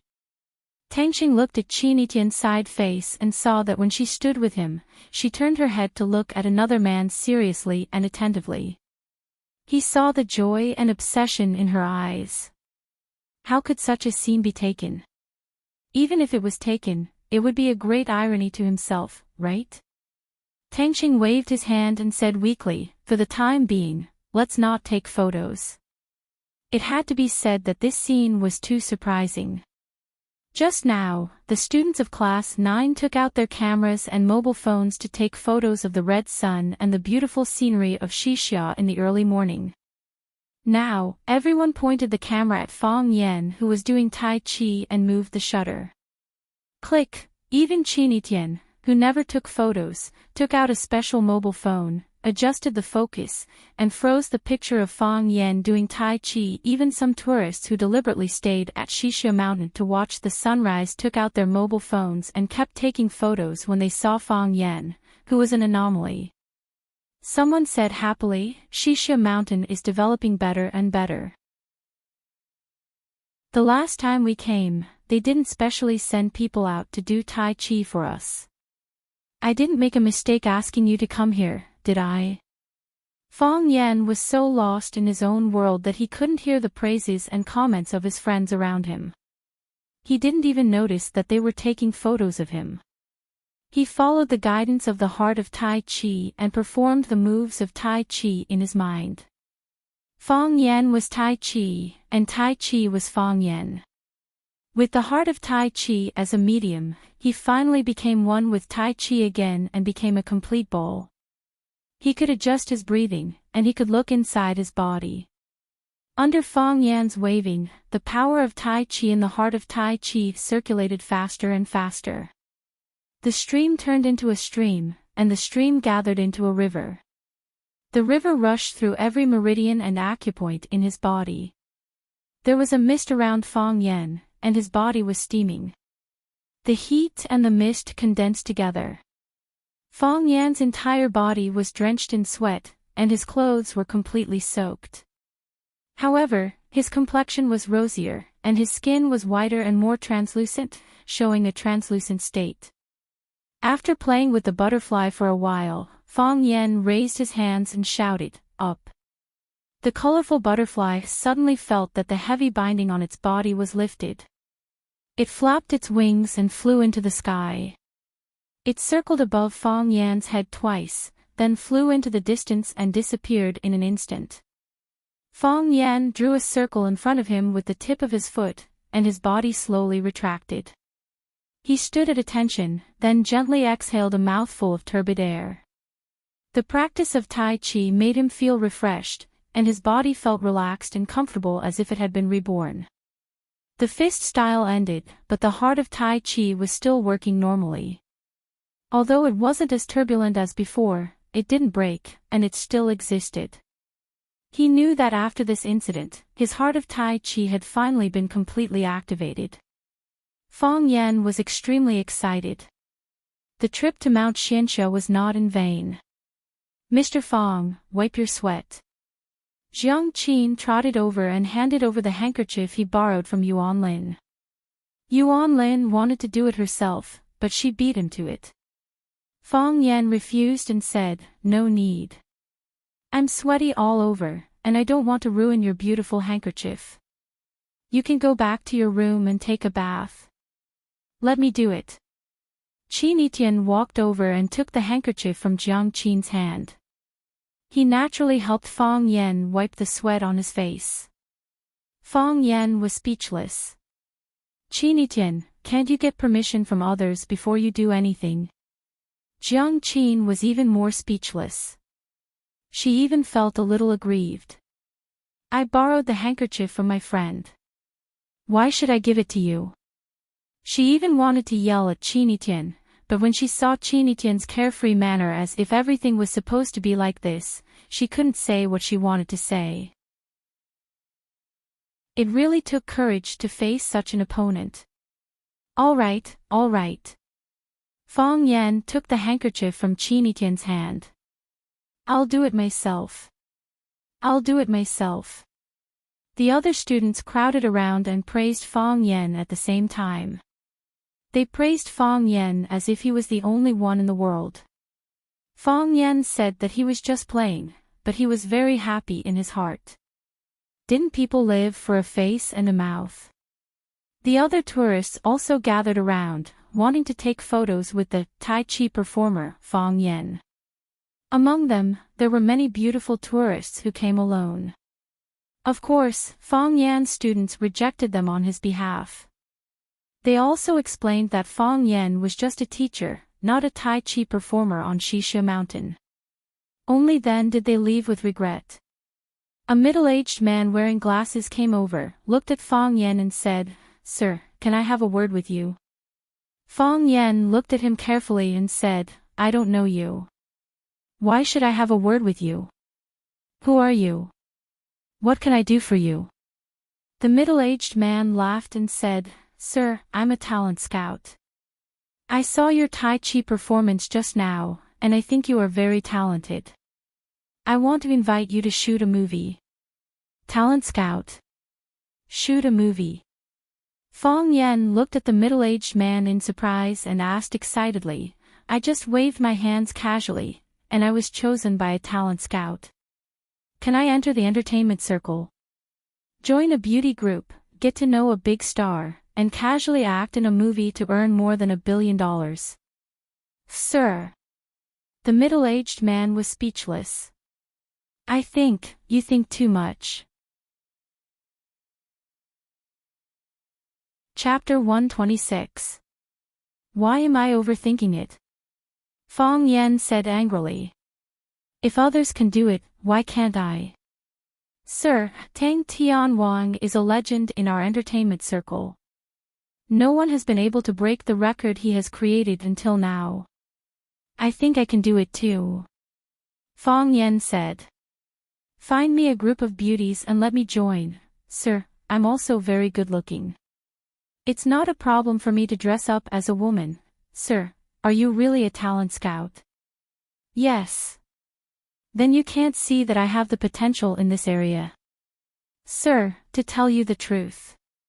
The middle-aged man was on the verge of collapse. I don't see it. You insulted me like this, and you still want to borrow a step from me. I have something very important to talk to you about. Isn't it just filming? You still have the nerve to ask me to be the lead in a movie that can't get $1 billion in the box office. Sir, we're not looking for you to be the lead. Well, we want to work with you on some details. How detailed? Shoot some MV scenes. Fong Yen shook his head and said, no. First, I won't take on movies that aren't big investments. Second, I can't trust you. I know that talent scouts are all on the street. When they see a beautiful girl, they rush up and say, Miss, I think you have a lot of potential. Would you like to go back with me to make a movie? Then they take her to a very remote and dilapidated room for an interview, saying that they want to test your acting skills and comprehension, and then they ask the girl to take off her clothes. You're not trying to sleep with me, are you? Sir, we don't have such considerations. Our washing entertainment is a big company, it's impossible for us to do such a thing. Who knows? Fong Yen sneered. When the time comes, if I'm really deceived by you, I won't be able to answer even if I cry for help. How can I guarantee my innocence? The middle-aged man knew that he had to tell the truth. He glanced around and said in a low voice, Sir, I'm actually not a talent scout. I'm Miss Xiao's agent. I want to talk to you. Xia. Fong Yan felt that the name was a little familiar. I don't know her either. The middle-aged man's face turned ugly and said, Do you really not know Miss Xia? Stop joking, okay? How could there be someone who didn't know Miss Xia? Sir, I personally think that this is a good thing for you. It's a great opportunity for many people. If you can get Miss Xiao's appreciation, I still don't understand what you mean, Fong Yan said. You just said that you're a talent scout, and now you say that you're a woman's manager. What are you trying to do? One should be honest, Fong Yan said. You lied to me once, and you want me to believe your lies a second time. Alright, I'm very busy. Our conversation ends here. The middle-aged man was anxious. He took out a business card from his pocket and said, Sir, take a look. I'm really Miss Xia Tian's agent. My name is Zhang Wei. It's like this. Miss Xia Tian happened to be shooting at Shisha Mountain today. She saw you performing Tai Chi in the morning light just now. She's very interested in you and wants to talk to you about choosing such a scene in her new song. Alright, alright. Fong Yan waved his hand and said. Everyone is so busy, let's not waste each other's time.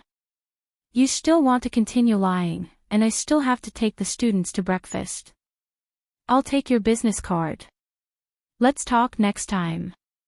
Fong Yan waved his hand and said, That's it. Bye. Zhang Wei's face was full of regret as he said, If you change your mind, you can call me at any time. You're thinking too much, Fong Yan said. He was very angry when Zhang Wei said that he was thinking too much. Now, he finally had the chance to take revenge for this despicable act. What? A beautiful voice was full of doubt. A beautiful woman in a white ancient gown asked in surprise, He's not willing. Yes. Zhang Wei said helplessly. I sent him the most sincere invitation, but he still refused. Zhang Wei, you don't have. Is there a problem with your attitude? Xia Tian knew that as she became more and more famous, the temper of the people around her also increased. Because she was kind-hearted and fond of old friendships, she was not willing to reprimand them easily, let alone dismiss them. Therefore, sometimes the attitude of the people around her would cause some people to have some prejudice against her. Miss, how could I do such a thing? How can I not know your temper? Zhang Wei said innocently. I know Miss wants to cooperate with him. My attitude is really good. But he just doesn't want to. Why not? What right does he have? The assistant who was busy putting on makeup for Xia Tian said angrily. Our sister Xia Tian can cooperate with anyone. Sister Xia Tian took the initiative to invite him, but he was not willing. He really doesn't know what's good for him. If I were to go, I would definitely scold him to death. Man. Xia Tian comforted softly. Don't say such things next time. Everyone has their own ambitions, we can't force others. I'm just angry at that person's arrogant attitude. The assistant said with grievance. Xia Tian smiled and asked, why didn't he agree? At first, I didn't want to expose Mrs. whereabouts, so I said that I was a talent scout and wanted to invite him to film. He refused. That's not true. But his request was too much. What request? If we can discuss it, we can also make up for it. He said that he only accepts movies with large investments. If the box office doesn't exceed 1 billion, don't look for him. Zhang Wei said with a sense of revenge. What? 1 billion box office? Does he think he's Heavenly King Tang? That's right, isn't he overestimating himself? Sister Xia, he can't be a madman, right? It must be. Zhang Wei's words caused the group of people around Xia to explode. All of them attacked and condemned Fang Yan, the guy who had spoken arrogantly. Feng Yuanqing, a famous domestic male star and the male lead of the ancient costume drama, Divine Furnace, sneered and said, I've been in this circle for 5 or 6 years, and I only dare to say that I'm familiar with it. This guy wants a box office of 1 billion. Does he think he's a superstar? Sister Xia, don't you want to choose the male lead for your new song MTV? If you think it's suitable, I'll go over and act for you. I don't need a single cent, I'll pay for the plane ticket myself. Feng Yuanqing had always admired Xia. This was no secret in the circle. It wasn't strange at all that he wanted to act for Xia's new song MTV. Xia smiled silently and said, thank you, remote. If it's suitable, I'll definitely invite you to help me. But, that person is really good. The scene of him standing on the top of the mountain doing Tai Chi was really unforgettable. You know, my new song wants to try a classical style. It's just a fancy fist and a show of legs. Feng Yuanqing said. Give me a few days of training, and I can also play as well as him. I'll go visit the famous Tai Chi master, Mr. Xinglongjian, and learn a few moves from him. I'll definitely be stronger than that kid. Xia smiled and said, it's too troublesome to be long distance. This matter will be put aside for now. Since there's no chance, let's talk about it later. Everyone saw that Xia didn't want to talk about this topic anymore. It must have been that man's refusal that made Xia lose face and annoyed her. Thus, the director immediately walked over and said, Xia, I'll show you this scene again.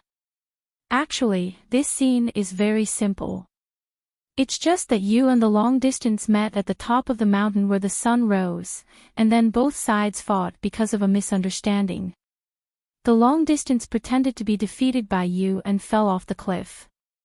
You were very anxious. After Zhang Wei left, Jiang Qin came over and asked, Mr. Fang, who is that person?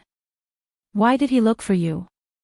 First, he said he was a talent scout looking for me to shoot a movie, then he told me he was Xia's agent.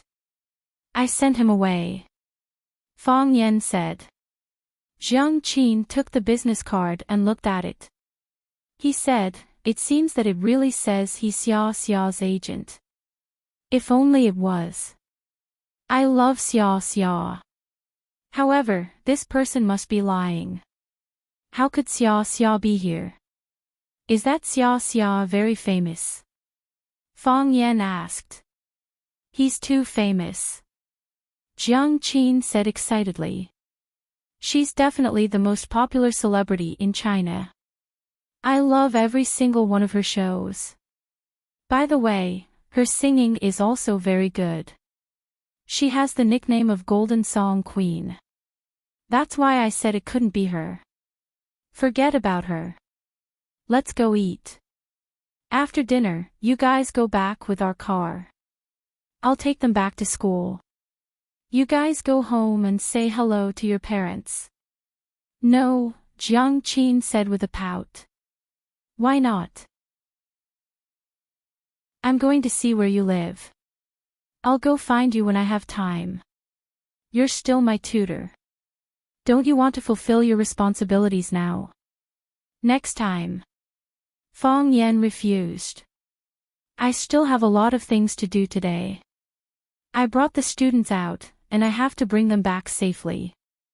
I also have to report to the school leaders, and there are friends waiting for me to receive. Next time, I'll definitely invite you to my house next time. Okay.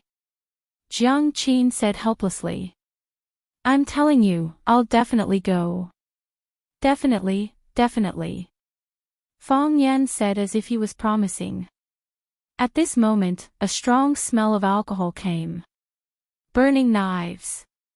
Even though Fong Yan hadn't tasted this kind of strong liquor for a long time, he could still smell the familiar smell of this liquor. How could there be the smell of burning knives at the top of Xianshe Mountain, which was thousands of meters above the ground, when the morning dew filled the air?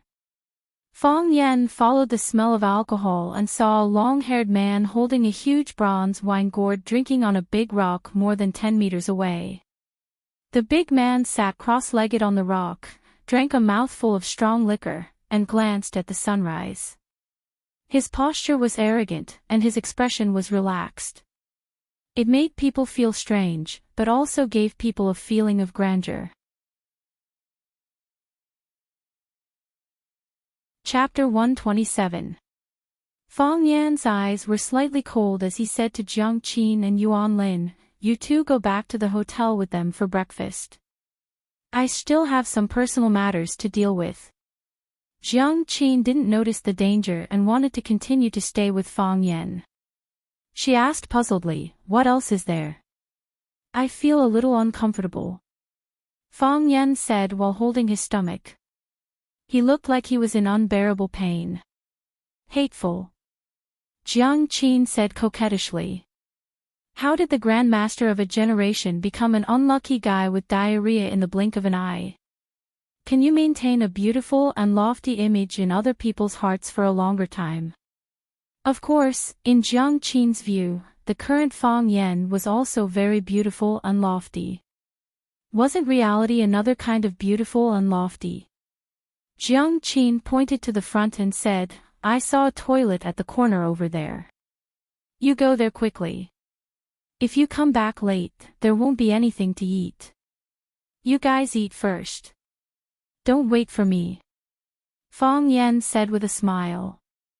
Jiang Qin and Yuan Lin looked at Fong Yan and laughed as they chased after the 9th class. After a short period of time, they were already very familiar with Fong Yan's students. Even if they weren't familiar, the boys were very attentive to these two little lolas. The girls also thought they were beautiful and cute. In addition, they were outgoing and sweet talkers, so it was easy for them to get along with the similarly young 9th class students. When all the students left, the people on the gorge were almost gone. Fong Yan walked toward the slope of the mountain and stood at the bottom of the slope. He looked up at the long-haired man sitting on the big rock and said, drinking liquor and watching the sun. "It's really carefree and comfortable." The long-haired man raised his head and drank a mouthful of liquor. His throat was trembling. Perhaps it was because he drank too fast or because the liquor was too spicy, but his face suddenly turned red. Poochie, he spat out a mouthful of hot knife in his mouth and wiped the corner of his mouth with his dirty gray sleeve. He looked quite miserable. Fong Yan laughed and pointed at the long-haired man, saying, "You're at most half a kilogram." Why did he have to imitate that old drunkard and pretend to be a drunkard? Listen to my suggestion, find an image designer to help you redesign your image. The vicissitudes of life and despair are not suitable for you. The long-haired man said angrily, he used to be my idol. It was still the same now. It's not like I'm going to choke every time I drink so much. Besides, I'm not here to compete with you in drinking. Then what are you doing here? Murder. Kill who? Kill you. Why? I was entrusted by someone. You haven't cut your hair for a long time. 2 years, 4 months, and 27 days. Since the day I lost to you, I've been ignoring you. Have you never washed your clothes? I changed it and washed it. I washed it and wore it again. The long-haired man was a little embarrassed. It was as if he had done something wrong to Fong Yen. Fong Yen glared and scolded, Bailey Lu, you liar. You didn't keep your promise. What was the agreement during the game? In this game, no matter who is the loser, before he defeats his opponent again, he can't cut his hair or wash his clothes. Did you do that? What can I do? Bailey Lu retorted with a red face and neck. What can I do? I can cut my hair, but I don't wash my clothes. They're all rotten. I can smell the stench from 100 miles away. My father is guarding the door with a long spear and won't let me in. What can I do? Can I still wear those clothes? That's something you have to solve. What does it have to do with me? You secretly washed the clothes. That's cheating. I cheated, but I told you frankly. If it were you, would you be able to do it? You also know how to act shamelessly. You're framing me. Fong Yen waved his arms and said.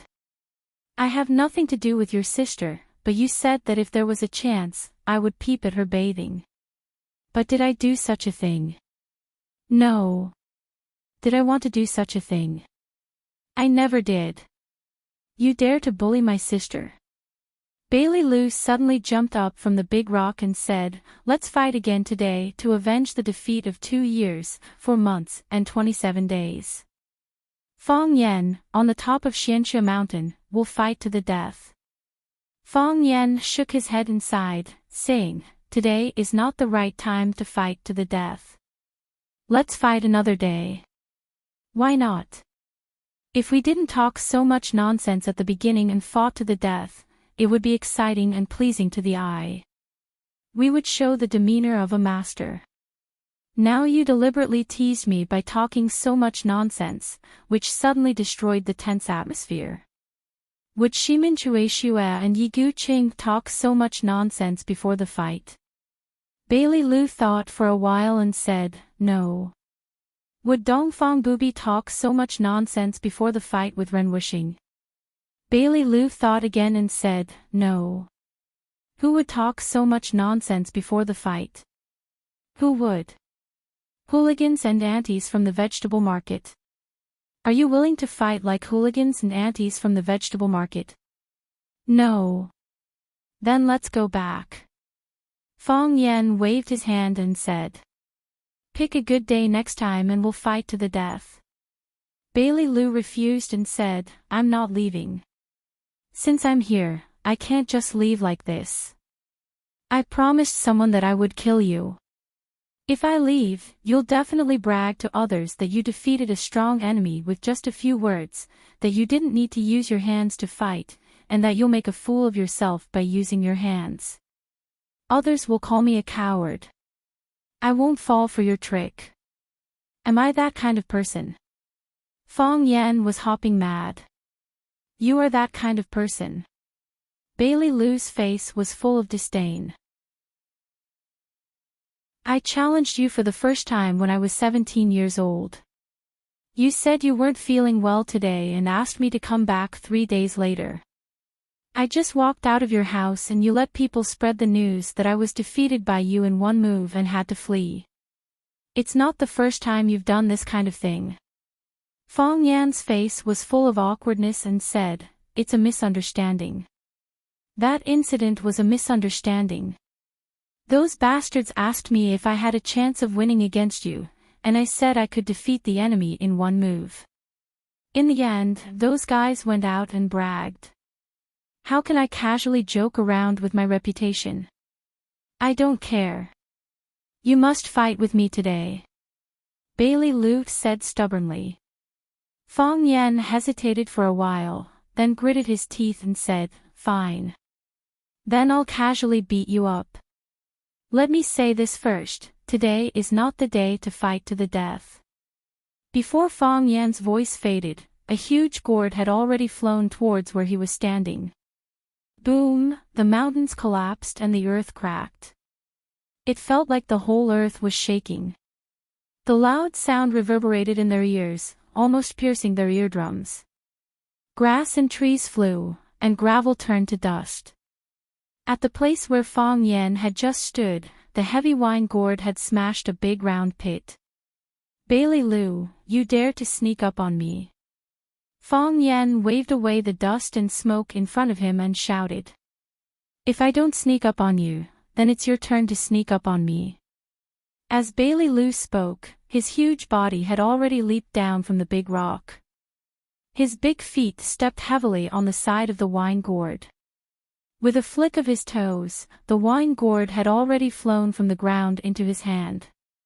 Holding the handle of the gourd, he swung the huge wine gourd and smashed it towards Fong Yan's head. The people of the Bailey family were born with great strength. This half-solid copper gourd that weighed 108 kilograms was like a toy in his hands.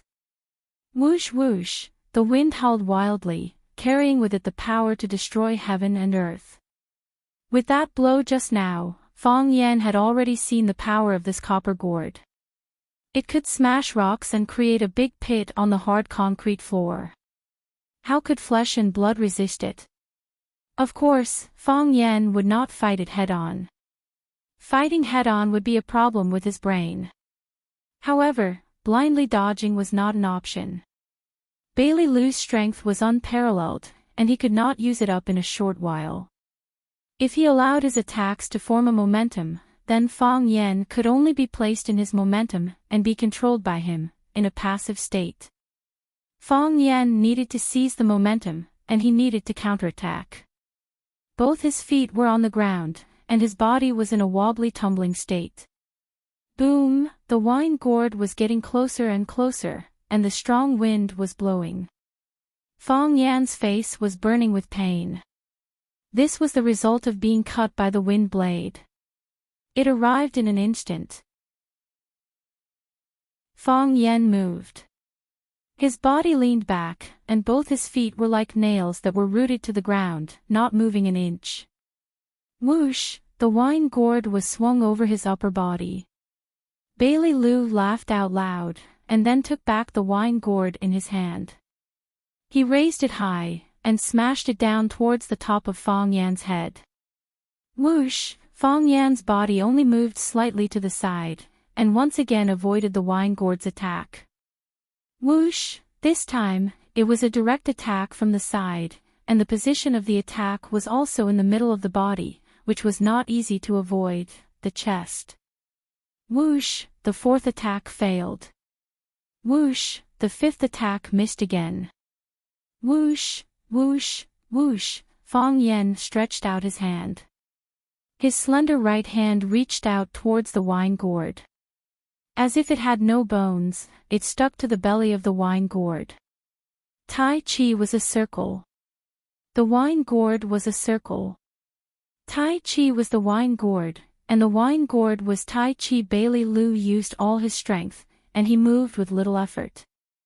Bailey Lu smashed with great force, and he swung the willow with the wind. He held a circle with one hand, and drew a circle with the other. He formed a circle with one hand. As he drew, the wine gourd was already out of Bailey Lu's control, and became a sharp weapon in Fong Yan's hand. Circle upon circle, and the man and Tai Chi became one. This was the true meaning of the heart of Tai Chi. The 108 kilograms copper wine gourd spun and jumped in Fong Yan's palm. Fong Yan did not use any strength, but he borrowed the strength of Bailey Lu and the weight of the wine gourd itself. Damn it! Bailey Lu lost his gourd, and with a loud roar, he rushed towards Fong Yan desperately. Fong Yan stretched out his left hand, and pushed hard. Boom! The wine gourd spun at a speed that was hard to be seen by the naked eye, and then smashed towards Bailey Lu's body. Bang! Bailey Lu's body flew backward, and fell towards the line gorge not far away. Chapter 128. If he is strong, let him be strong, like a cool breeze caressing the hills. If he is unruly, let him be unruly, like the bright moon shining on the great river. If he is cruel, let him be evil, I will be full of vital energy. This sentence was from the 9-Yang Sutra in Jin Daxia's masterpiece, The Heaven Sword and Dragon Saber. Jin Daxia obviously didn't know Kung Fu, but some scholars believe that Jin Daxia must know Tai Chi, or that he was a researcher of Tai Chi culture. Because what he said was almost a true portrayal of Tai Chi's technique of exerting force. Fong Yan was a descendant of the Tai Chi family. Although he thought that Tai Chi was broad and profound, it couldn't be summed up by Jin Daxia's words.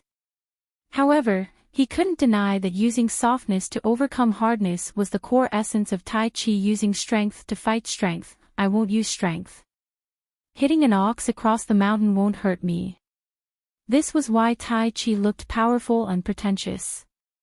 Compared to hard skills, soft skills were the most difficult to practice. Compared to a heavy sword, a soft sword was the most difficult to use. However, once it was learned, it would be invincible. Of course, this referred to the situation where the two sides were evenly matched. If the opponent's strength was higher, no matter how soft your soft skills were, you would be punched into pieces by the opponent. How could you have a chance to win? The Bailey family was famous for their strength, and Bailey Lu was the leader of the younger generation of the Bailey family. Therefore, he challenged Fong Yan's Tai Chi with brute force, which was a risk in itself. Especially when Fong Yan's heart of Tai Chi was activated again. Bailey Lu let out a muffled groan.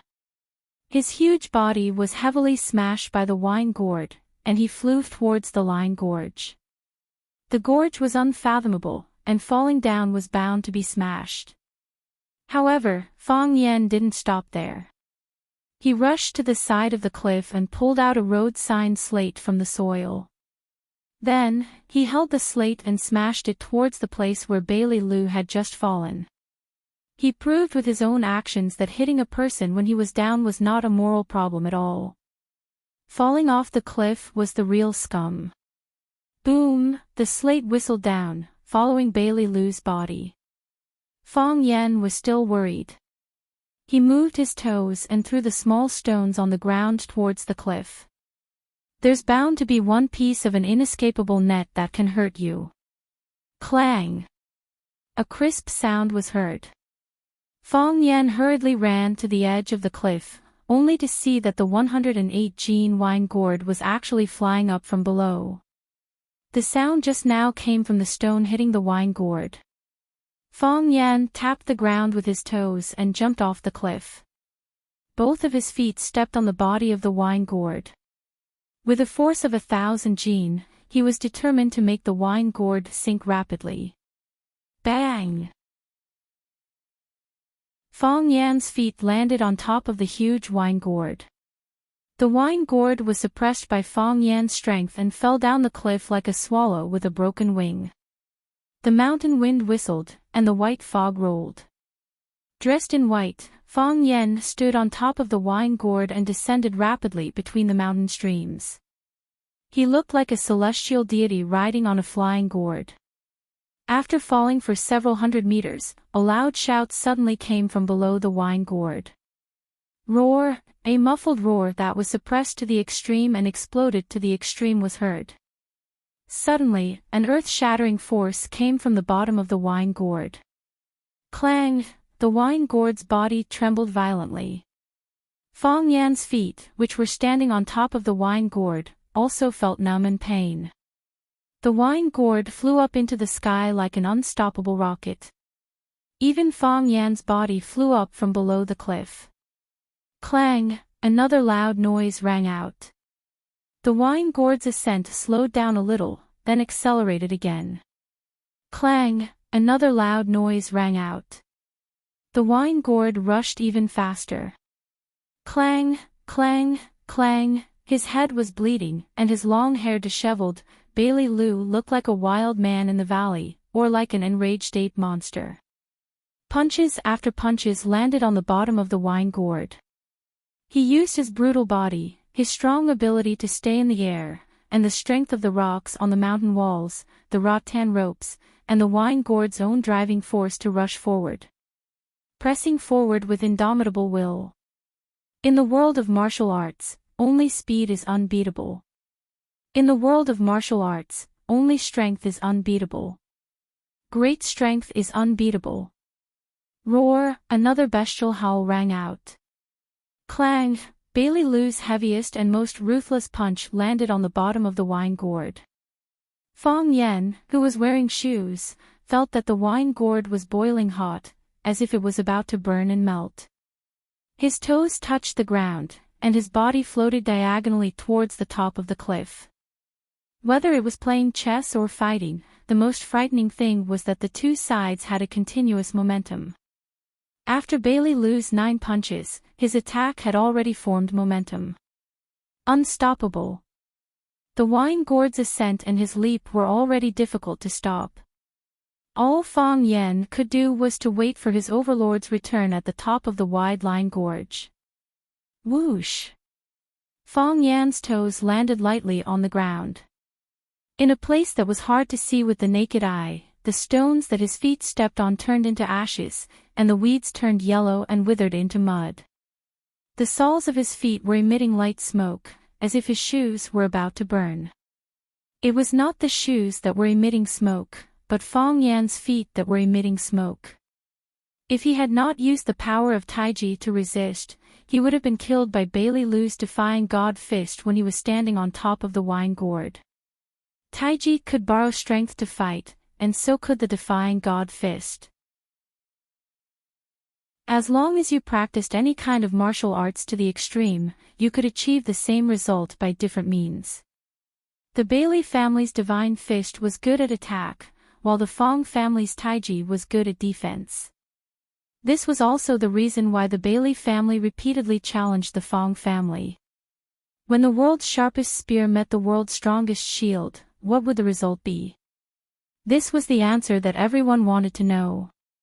The Bailey family also wanted to prove to the outside world that attack was the best defense. Bang! Bailey Lu's body fell heavily, and his feet left 2 deep grooves on the hard concrete floor. The wine gourd continued to fly high into the sky, and then fell down after exhausting its strength. Bailey Lu stretched out one hand, and held the wine gourd in his palm. He pulled out the cork, and poured the whole bottle of liquor over his head. He opened his mouth and swallowed it. The liquor was emitting thick smoke, and it had already been warmed up by the random punches. The liquor was poured over his head, and the liquor went down his throat. Satisfying, really satisfying, ha ha ha ha. Bailey Lu shouted and laughed loudly, unrestrained and arrogant. Idiot! Fong Yan crossed his arms in front of his chest, and looked at him coldly. The good Daozi was ruined just like that. The liquor was so hot, wasn't he afraid that it would burn his face? Of course, this was a problem that a handsome man should worry about. Maybe he didn't have to worry about this kind of problem with his looks. I really envy him. Fong Yan thought to himself. The daozi in the copper pot spilled out, and Bailey Lu closed the cork again. He held the gourd, and looked at Fong Yan with a smile, and said sarcastically, "Runner Fong, what you used just now was the heart of Taiji." "That's right," Fong Yan said. "It was the heart of Taiji." "The rumor is a lie," Bailey Lu said angrily. The rumor is that because the heart of Taiji disappeared, you were worried that you would be beaten by Yi Gentle again, so you ran away in a panic. The rumor is wrong. Your heart of Taiji didn't disappear, so why did you do such a dirty thing? You lost the face of the Fong family and the dignity of us men. Runner Fong, do you know what people think of you now? Fong Yen smiled bitterly and said, how could I not know that you shouted so loudly? Runner Fong. Is this the new nickname you gave me? Yes. Bailey Lu wiped the corner of his mouth, put a few drops of daozi into his mouth, and tasted it. He said, are you satisfied? Whether I am satisfied or not, I can't run away from the nickname Runner Fong, right? Fong Yen said. If I am not satisfied, you won't call me that. Impossible, Bailey Lu said. It was Yi Gentle who called me first. Fong Yen felt that his chest was stagnant, and he felt powerless as if his heart was being pressed by a heavy stone. Bailey Lu looked at Fong Yen in confusion and said, since the heart of Taiji is still there, why did you run away? Were you still worried that you were no match for Yi Gentle when the heart of Taiji protected you? Of course not. Fong Yen denied. You won't believe the truth even if I tell you. What is the truth? To tell you the truth. Fong Yen glanced around vigilantly, and said in a low voice, I have been competing with Yi Gentle for so many years, and I am used to being beaten by her every year. But this year has been my best year ever.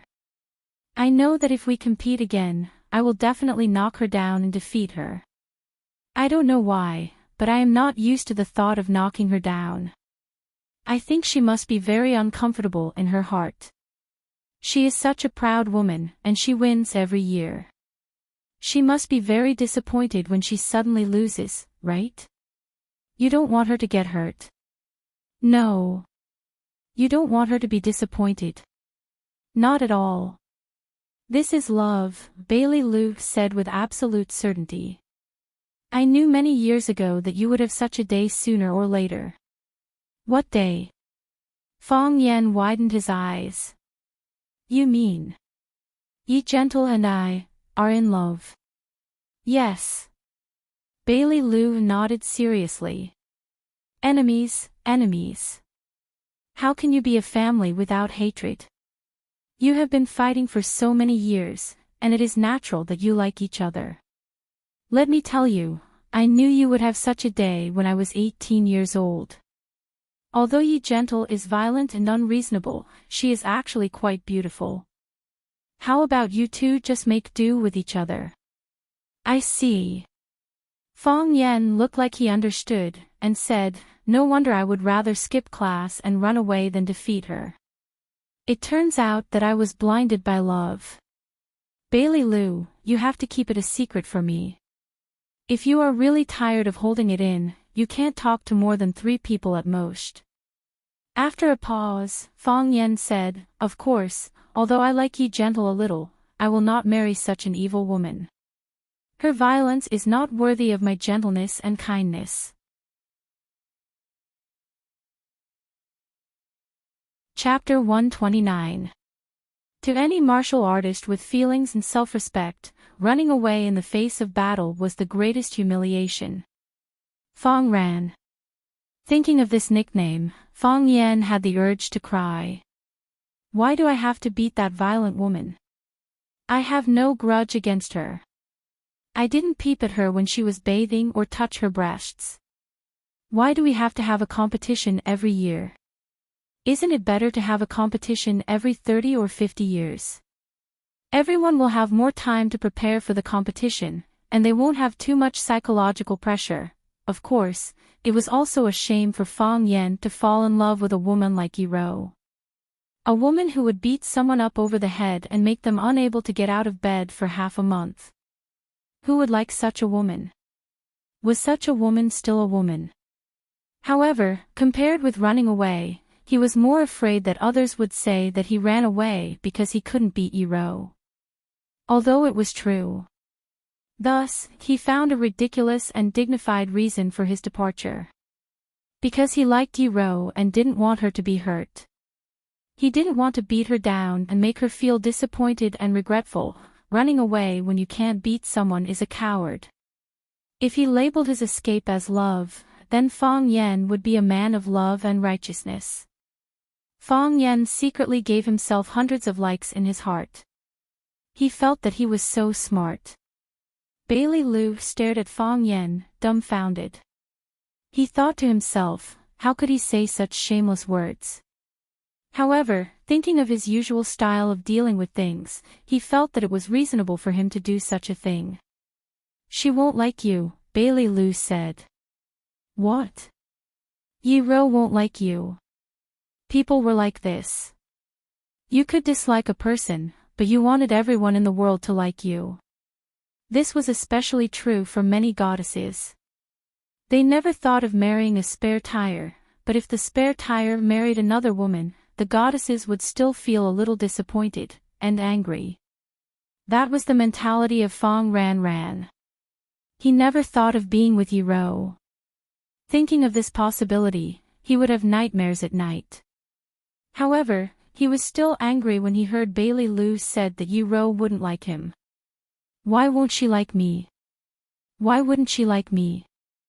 Yi-Ro said that her man must do 3 things.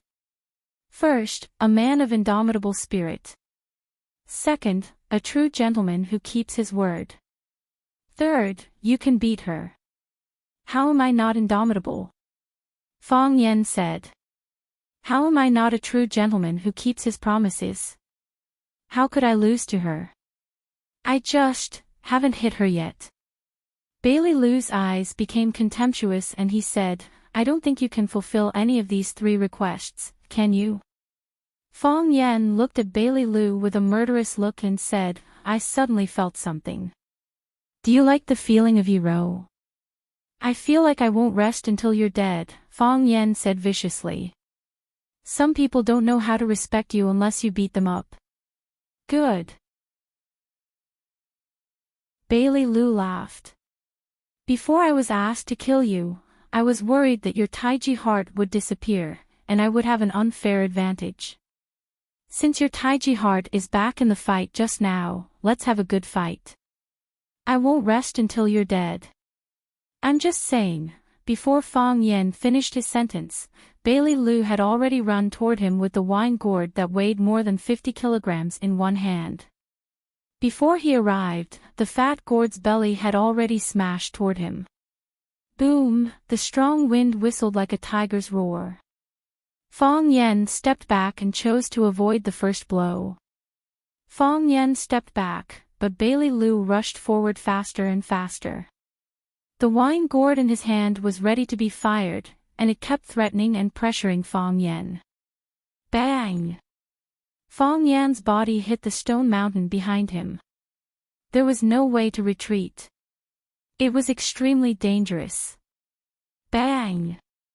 The copper gourd smashed on the stone wall where Fong Yen was without any pause. Crack, crack, gravel kept falling and a long and thick crack appeared on the huge stone mountain.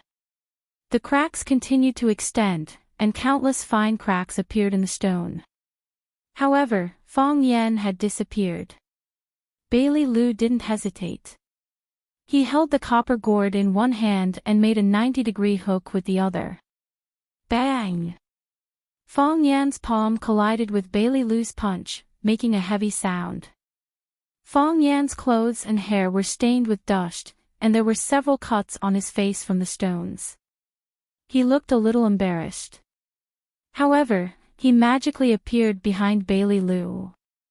A palm lightly patted toward Bailey Lu's back, and it collided with Bailey Lu's punch. All these actions happened in an instant. In other words, Fong Yen flashed behind Bailey Lu and counterattacked with his palm, and Bailey Lu immediately blocked with his fist after his attack missed. When his so-called master reached a certain level, he no longer used his eyes to defeat the enemy. He relied on his intuition. Eyes can deceive, and feelings are your most honest and reliable friend. Bailey Lu wanted to disperse after one blow, and reorganize a second attack. However, Fong Yan's palm was stuck on his wrist, and he went straight for his vital meridian. Whoosh! Fong Yan hit the vital meridian point on Bailey Lu's wrist. Bailey Lu's body was exhausted, and the wine gourd in his right hand immediately fell to the ground. Fong Yan didn't stop at all. When Bailey Lu lost the ability to attack, he punched Bailey Lu's chest. His ribs were broken, and he really lost the ability to fight. This trick again. Bailey Lu grinned. It was a sly smile, as if his plan had succeeded. He clenched his fist with one hand, and the fist became extremely huge, and there was a faint red light flashing. Soon, his fist turned crimson, like a heated sledgehammer. Not only his fist, but even his arm had turned blue and black. This was a sign before it turned red. Fong Yan was shocked. They hadn't seen each other for a long time, and Bailey Lu's god-defying fist had already reached his arm. Wherever the god-defying fist was practiced, that part could break mountains and crush stones as hard as steel. If this was the case, then the fact that he grabbed his wrist meridian was a trap. It was a flaw that he deliberately revealed. His body losing strength and throwing away the gourd was also a disguise, to deceive Fong Yan into letting his guard down. At this moment, Bailey Lu's hand that was holding the gourd reached out and grabbed Fong Yan's shoulder blade. Dragon God Lock. It could even lock a dragon god, let alone a small loach like Fong Yan. Bang! Fong Yan's stomach was hit, and the pain almost made him vomit the dinner he had last night. Knee strike. Bang! Another knee strike. Bang! The third strike. Fong Yan felt dizzy, and he wanted to vomit. He had the urge to faint on the spot. He knew that if he really fainted on the ground, Bailey Lu would not hesitate to grab his legs and throw him into the gorge. Although the two of them seemed to be very close on the outside, as if they were old friends for many years. However, they both knew that when the real battle began, neither of them would show mercy to the other. New hatred and old hatred, they would not rest until one of them died. Bailey Lu lifted his calf again. He had already pressed Fong Yan's body lower and lower. This time, he wanted to hit his sternum. As long as his ribs were broken, Fong Yan would become a rabbit waiting to be slaughtered. Bam! Fong Yan's hands pressed on Bailey Lu's knees. Bailey Lu exerted force, and so did Fong Yan. Bailey Lu exerted more force, and Fong Yan used the heart of Tai Chi to borrow force. No matter how hard Bailey Lu tried, he could not hit Fong Yan's ribs with his knee. Do you think you can stop me like this? Bailey Lu laughed wildly. Fong Yan, from today on, I will prove to you that attack is the best defense. The winner of this battle is me. Bailey Godly Fist defeated Fong family's Tai Chi, are you? Fong Yan's breathing was a little heavy.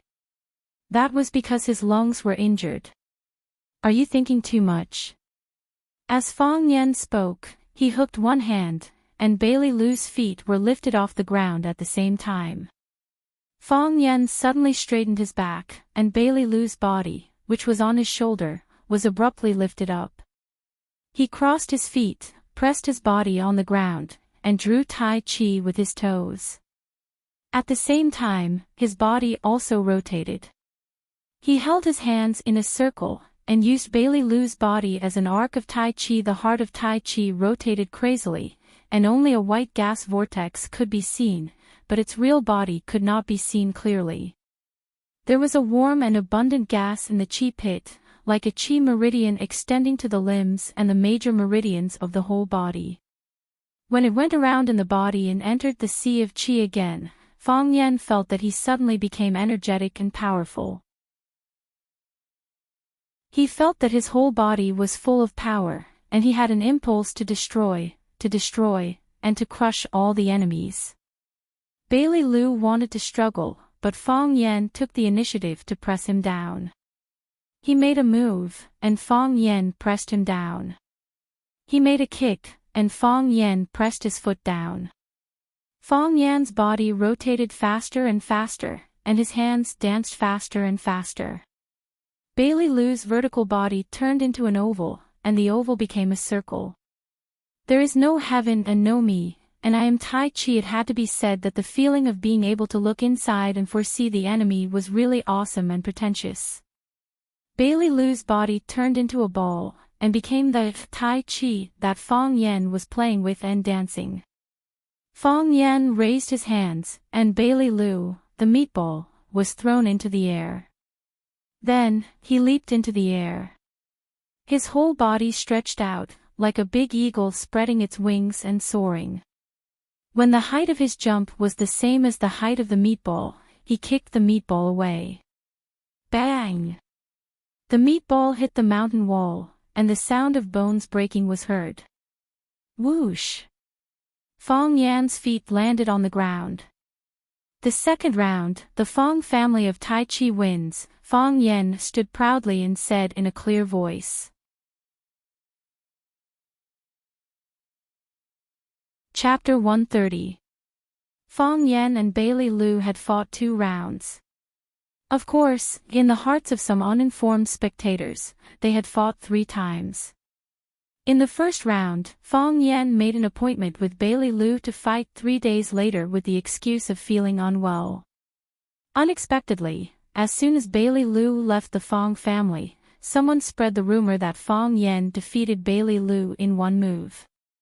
Bailey Lu could not explain it, so he could only suppress his anger in his heart. In the second round, Bailey Lu challenged Fong Yen again. The two also made a heavy bet that the defeated party could not take care of his hair or wash his clothes before he challenged his opponent again. Therefore, Bailey Lu became like a savage in the deep mountains today. The third round was today. Bailey Lu came prepared. At a young age, he had practiced the inverse God punch to his arms. He could be called the best of the younger generation of Wulin, and his strength could not be underestimated.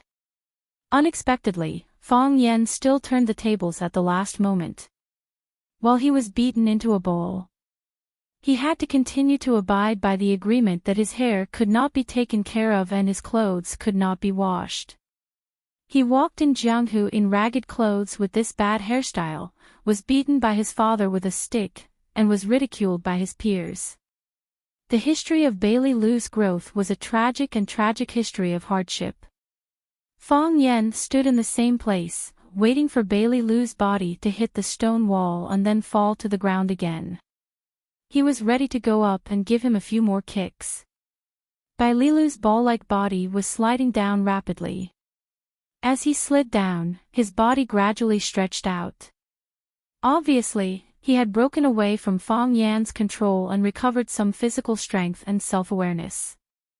Then, he suddenly punched out, and his blazing red arm was ruthlessly inserted into the stone wall. He was like a gecko hanging on the mountainside, with a stubborn look that he would not go down even if he died. Fong Yen waved to Bailey Lu and shouted, "Bailey Lu, come down. I don't want to go down." As soon as Bailey Lu opened his mouth, he vomited a mouthful of blood. That kid was too ruthless. He was beating him to death. He knew that his body was seriously injured, and his internal organs were also hit hard. He might need a long time to recuperate. "Come down, I have something to discuss with you," shouted Fong Yen. "You lied to me," Bailey Lu roared. His fists were firmly inserted into the cracks of the rocks, unwilling to fall to the ground. "Why would I lie to you? When have I ever lied to you? Apart from the previous misunderstanding, I have never lied to you even once. I swear on my character. Come down and tell me who asked you to kill me. I promise I won't hit you again." "I can't go down." "I can't say," Bailey Lu said. "If you don't come down, I'll go up. I can beat you up, do you think I can't climb up myself?" Fong Yen was angry and threatened. "Caw! Caw! Caw! His hands were like two indestructible owls, dancing left and right, up and down. In the blink of an eye, he had climbed from the waist of the mountain to the peak. Fong Yen, you bastard, you son of a b*tch. Bailey Liu stood on the peak and cursed. His long hair was spread out, and it was even more abstract than the hairstyle of Zhang Wuji's godfather, the golden-furred Lion King in the Heaven Sword and Dragon Saber. His mouth was bleeding, and his eyeballs were protruding. His clothes were torn into strips, and there were countless wounds on his body that were oozing blood. How can you scold people? Shouted Fong Yen, standing at the foot of the mountain. A master should have the demeanor of a master. How could he casually scold people? This would lower his dignity and destroy the aura of a master. I want to scold people, I want to scold you, Bailey Liu roared in exasperation. You beat me again. Why do you want to beat me again? Why can't you let me win once? Will you die if you let me win once? Do you know that I'm dying? Do you know what kind of life I've been living since I lost to you last time? I haven't had a haircut for 2 years and 5 months. My clothes were rotten, so I took them off and washed them secretly. I can only sleep naked at night because I'm afraid that if I wear them out, I won't have clothes to wear the next day. My father saw my clothes and stabbed me with a spear, saying that I've lost the face of the ancestors of the Bailey family. What's even more infuriating is that my mother forced me to go on a blind date a few days ago. Beauty Liu's little cousin, that crazy woman, took a look at me and said that she wouldn't make friends with a down-and-out painter. Bailey Liu's eyes were moist, and big drops of tears rolled down his cheeks. Who's a down-and-out painter? Who's a down-and-out painter? I haven't even held a brush before. I can't even draw an egg. How can I be a painter? Fong Yen, it's all your fault. I must kill you. To be honest, after listening to Bailey Liu's sorrowful attack and accusation, Fong Yen really sympathized with this unlucky child. At that time, both of them were young. In order to make each other's life more miserable, they made such a bet. Unexpectedly, from then on, the life of the gentle, handsome, and charming young master of the Bailey family had become like this. The quality of his life had deteriorated too fast. No wonder this kid couldn't bear it and came all the way here to kill and take revenge. Fong Yen waved to Bailey Liu and shouted, Bailey Liu, come down, I'm not going down. Unless you promise me something. What is it? Cancel the previous agreement. I can have a haircut and change my clothes. Bailey Liu shouted. What did you say? Cancel the previous agreement. I can have a haircut and change my clothes. In your dreams, Fong Yen said angrily. He looked up and said, it's up to you. If you have the ability, stand on the top for 3 days and 3 nights. I'll consider agreeing to your condition. Fong Yen, I hate you. Bailey Liu looked at Fong Yen in despair and ran to the other end of the top of the mountain. Soon, his figure disappeared in front of Fong Yen. It's all the fault of the blind date. Fong Yen sighed in his heart. A good young man became mentally ill because of the blow he received during the blind date. It was really frightening to think about it. A blind date is fiercer than a tiger. When Fong Yen returned to the hotel, he found that there were no students from class 9 in the restaurant. Even the 2 little girls, Jiang Qin and Yuan Lin, who said they would wait for him to come back for breakfast, had disappeared. Fong Yen called the waiter over and asked, Hello, may I ask if those students have eaten? Yes, the waiter said. So fast? Fong Yen asked in surprise. He and Bailey Liu didn't fight for too long. Logically speaking, they shouldn't be so fast. When those students were eating breakfast, someone ran over and said that they saw Xia Tian filming at Shisha Mountain. The waiter's expression became excited and said with envy, they all ran to see Xia Tian. It's Xia Tian again. Fang Yen said gloomily. He had planned to bring the students back to school after they had their fill. These students all ran to find the crew to see the stars. Where could he find them all? What did you say? The waiter who was serving Fang Yen soy milk and fried dough sticks stared at Fang Yen fiercely. Her hand stopped and said, you said it's Xia Tian again. You don't like Xia Tian. I don't dislike her. I mean, you do. I can tell from your tone. The waiter was obviously a hardcore fan of Xia Tian. Why don't you like Xia Tian? What's wrong with Xia Tian? Do you know how hard Xia Tian works? The waiter threw the soy milk cup in front of Fang Yen, but forgot to leave him a sugar bun. When she left with the tray, she said discontentedly, you don't understand Xia Tian. You don't know what kind of woman is a real goddess. You don't understand her. If you understand her, you will fall in love with her.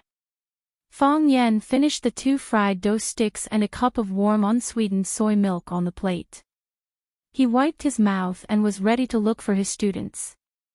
He found the greeter at the door and asked the direction in which the students left and rushed in that direction. There was no need to deliberately look for them because there were many people on the road with him.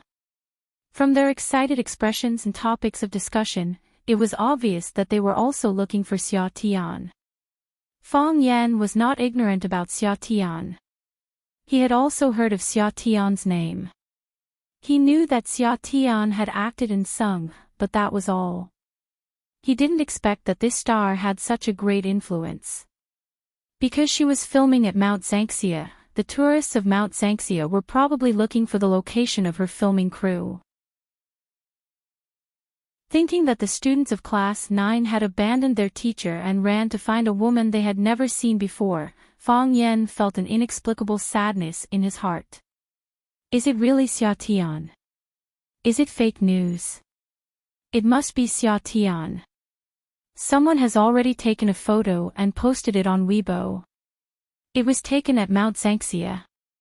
Great, I finally have a chance to see Xia Tian. Xia Tian is too low-key. She hasn't held a concert for several years. It's not easy to see her, low-key.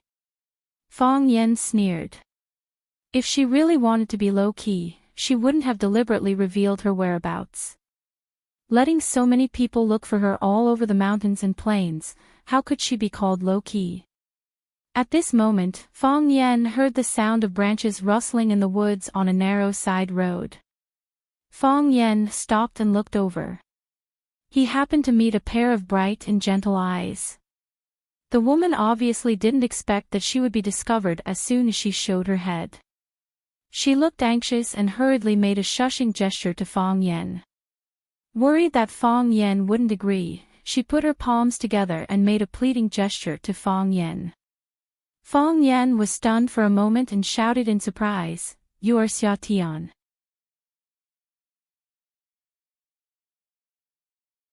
Chapter 131. For many people, the word summer is the password to unlock the computer and the keyword set by the brain automatically. Hearing Fang Yen shout, "You are summer," everyone looked at him. Summer? Where is it? Where is summer? Why don't I see it? Summer, come out, we have already seen you. Everyone searched for a while and did not find the figure of their idol goddess Summer. So they looked at Fang Yen with hostility. Hey, didn't you say you saw Summer? Where is Summer? A young girl wearing glasses looked at Fang Yen and asked angrily. Yes, you liar. Another girl with a cap next to the girl was also angry. How can you lie at such a young age? A middle-aged uncle followed them and accused Fang Yen. Fang Yen remembered very clearly that it was this middle-aged uncle who shouted at Summer, "Come out, we have already seen you," and other lies to the woods. Can't lie at such a young age. Can you only lie when you're old? When Fong Yan figured out that the woman who gestured to him to be silent and begged him to help keep it a secret was the big star Summer that they were looking for, he didn't mean to keep it a secret for her. How can a star refuse to see her fans?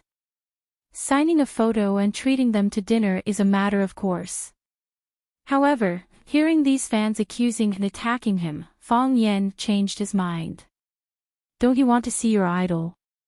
I won't tell you where your idol is. I have seen Summer.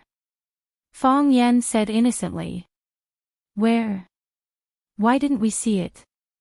The girl with glasses searched around again. The blooming flowers are summer, the green grass is summer, the leafy saplings are summer, the thorns are also summer. Fong Yan pointed to the surrounding scenery and said, the birds in the sky are summer, the fish in the river are summer, and the earthworms in the soil are summer. Where is summer? Summer is in our eyes and in our hearts.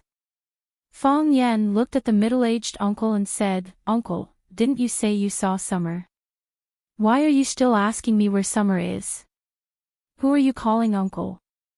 Who are you calling uncle? You look even older than me, and you still have the nerve to call me uncle.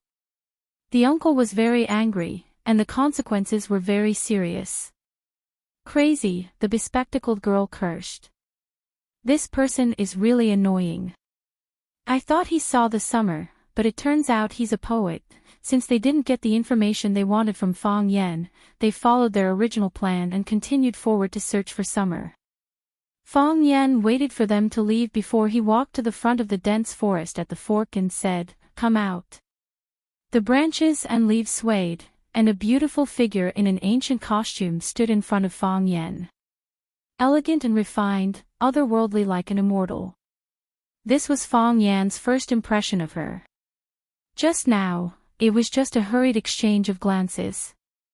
At that time, all Fong Yan could see was the purity and worry in her eyes. Now that she was standing in front of Fong Yan was able to redefine her perception and understanding. She is indeed a beautiful woman. Fong Yan thought. How could this be? The girl said in a sweet voice. Even when she was angry, she was still so gentle and pleasant. What should I do? Fong Yan asked. I already told you not to make a sound, not to tell them where I am. Why did you expose my whereabouts? Xia Ji said angrily. Fong Yan laughed, pointed at the crowd and said, If I had deliberately exposed your whereabouts, you would have been surrounded by them by now, right? But you... Xia Ji thought about it, but really couldn't blame Fong Yan for doing something wrong. Although he had asked that very inappropriate question, but he did not really betray himself. Then you can't compare me to some fish in the water or earthworm in the soil. I'm describing summer. Spring, summer, autumn, and winter. It has nothing to do with you. Fong Yan said. Xia Ji scanned his surroundings and frowned. Carrying his cumbersome ancient robe, he hesitated on where to go next. The news that the crew of the Divine Furnace was filming at the Shishia Mountain was accidentally discovered by someone, and someone even took a photo of her and posted it on the internet. Now, all the tourists in the Shishia Mountain were looking for her. It was said that a large number of fans were rushing towards the Shishia Mountain. The crew of the Divine Furnace was already surrounded, and she was brought out by Feng Yuanqing from a small path. In order to distract the group of people who were following him, Feng Yuanqing deliberately led them to another fork in the road. Now, she was the only one left walking in the mountains. She was at a loss for what to do. The crew couldn't go back, she didn't know the way up the mountain, and she could be surrounded by the huge number of fans at any time. The most tragic thing was that her phone was still in the hands of her assistant. How could she deal with such a complicated situation by herself? Her helpless and pitiful appearance touched a certain chord in Fong Yan's heart. He suddenly felt that if he didn't help this woman at this time, he would despise himself along with many others. And she was such a beautiful woman. That. You're Xia Ji, right? Fang Yan asked.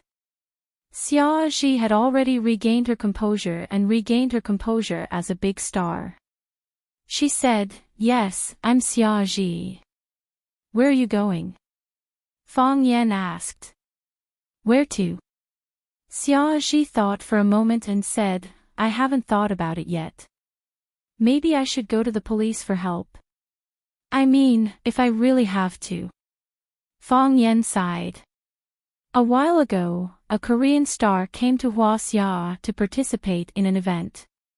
In the end, he was chased by a large group of fans and didn't even have the chance to pee. He could only ask the police station on the highway for help. Now, another star was chased by fans and wanted to go to the police. It's really not easy to be a star. Fang Yan somewhat sympathized with Tang Tianwang back then. He was so popular that there was no one before him. Wasn't his life too exciting? "Is there anything I can help you with?" Fang Yan asked. Xia Ji looked at Fang Yan and said, "I think you look very familiar." Fang Yan took out a business card from his pocket and said, "A man named Zhang Wei came to me and said he was your agent, so it's you." Xia Ji was shocked and overjoyed. It was too far away at that time, so I couldn't see it clearly. "I just feel that when you do Tai Chi, there's an indescribable charm there. That's why I wanted to cooperate with you." "I'm sorry, I was too presumptuous." "It's nothing." Fang Yan stuffed the business card into his pants pocket again. "Although I refuse to cooperate with you, I can't be angry with you if you insist on praising me like this. I'll take you to a place." Fang Yan said. "Where are we going?" Xia Ji looked at Fang Yan warily. With her current status, it was really not suitable for her to be too close to a young man. Moreover, this man was quite strange. Fang Yan squinted his eyes and smiled, saying, "Miss Xia, you actually don't have much of a choice. Either you come with me, or you'll be surrounded by real fans. You'll also be taken advantage of by some fake fans." Back then, when Tang Tianwang was disguised as a woman, there were men who sneaked into the fan group to touch his butt. Xia Ji felt her scalp go numb and goosebumps all over her body. She resisted the urge to turn around and look at her butt. She looked into Fang Yan's eyes and said, "Why should I believe you? I'm a teacher at Rosefinch Secondary. This time, I came to Shishia Mountain to bring my students to travel. If you don't believe me, this is my teacher's ID." As Fang Yan spoke, he took out his work ID and the list of students in Class 9 from his pocket and showed them to Xia Xia. Xia Ji carefully studied it and confirmed that it wasn't fake. He returned the ID to Fang Yan and said apologetically, "I'm really sorry, I have to be more careful. Then I'll have to trouble you. It's a bit troublesome." Fang Yan looked at the white robe and the high bun on his head and said, "If you don't want to be recognized immediately, I suggest you change your clothes." "Change clothes?" Xia Ji frowned. She was interrupted by the surging fans in the middle of filming, so she ran out in her costume. If she had a change of clothes, she would have changed long ago. Why would she wait until now?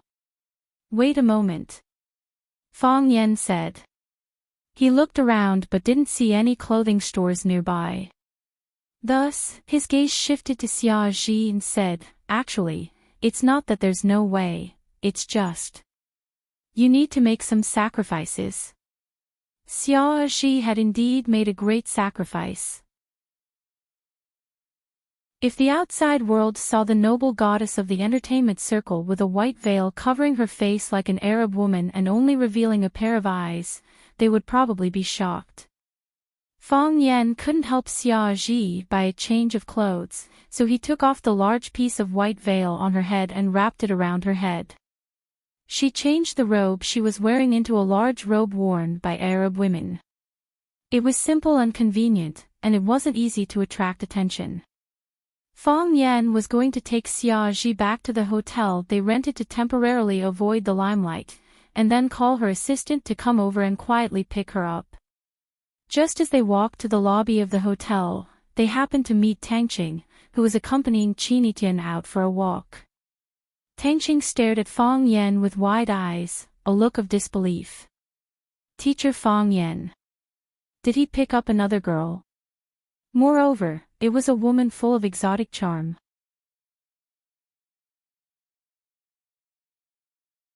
Chapter 132. When Tangqing saw Fang Yan come back with an Arabian girl, his first reaction was to turn around and look at Qinitian's face. To his disappointment, Qinitian's face showed no emotion.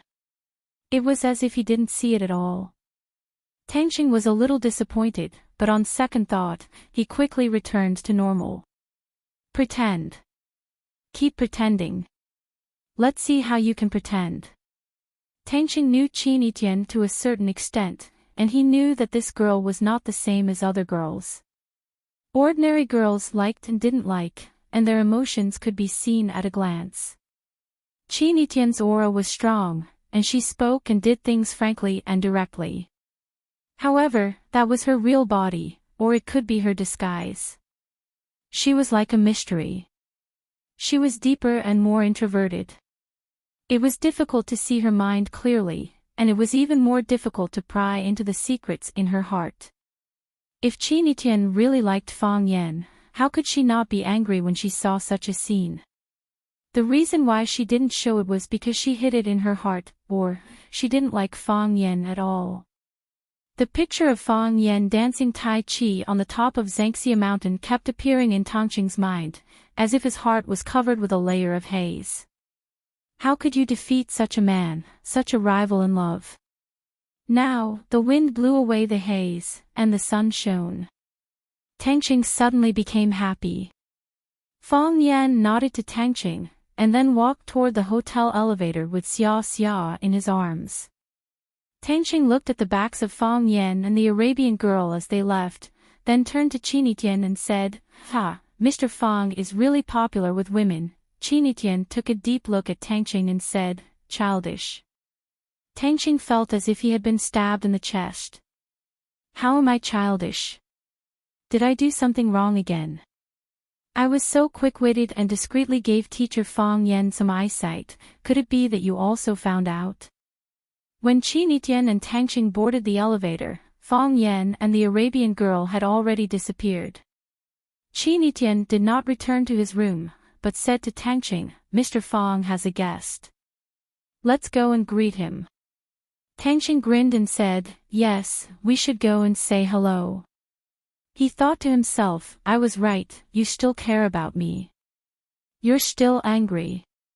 Thinking that Qinitian actually cared that Fang Yan was angry because he took another woman back to his room, the smile on Tangqing's face instantly froze. He wanted to cry. Bang! As the door to the room was closed, Xia Xia's heart also followed the sound of the door slamming heavily.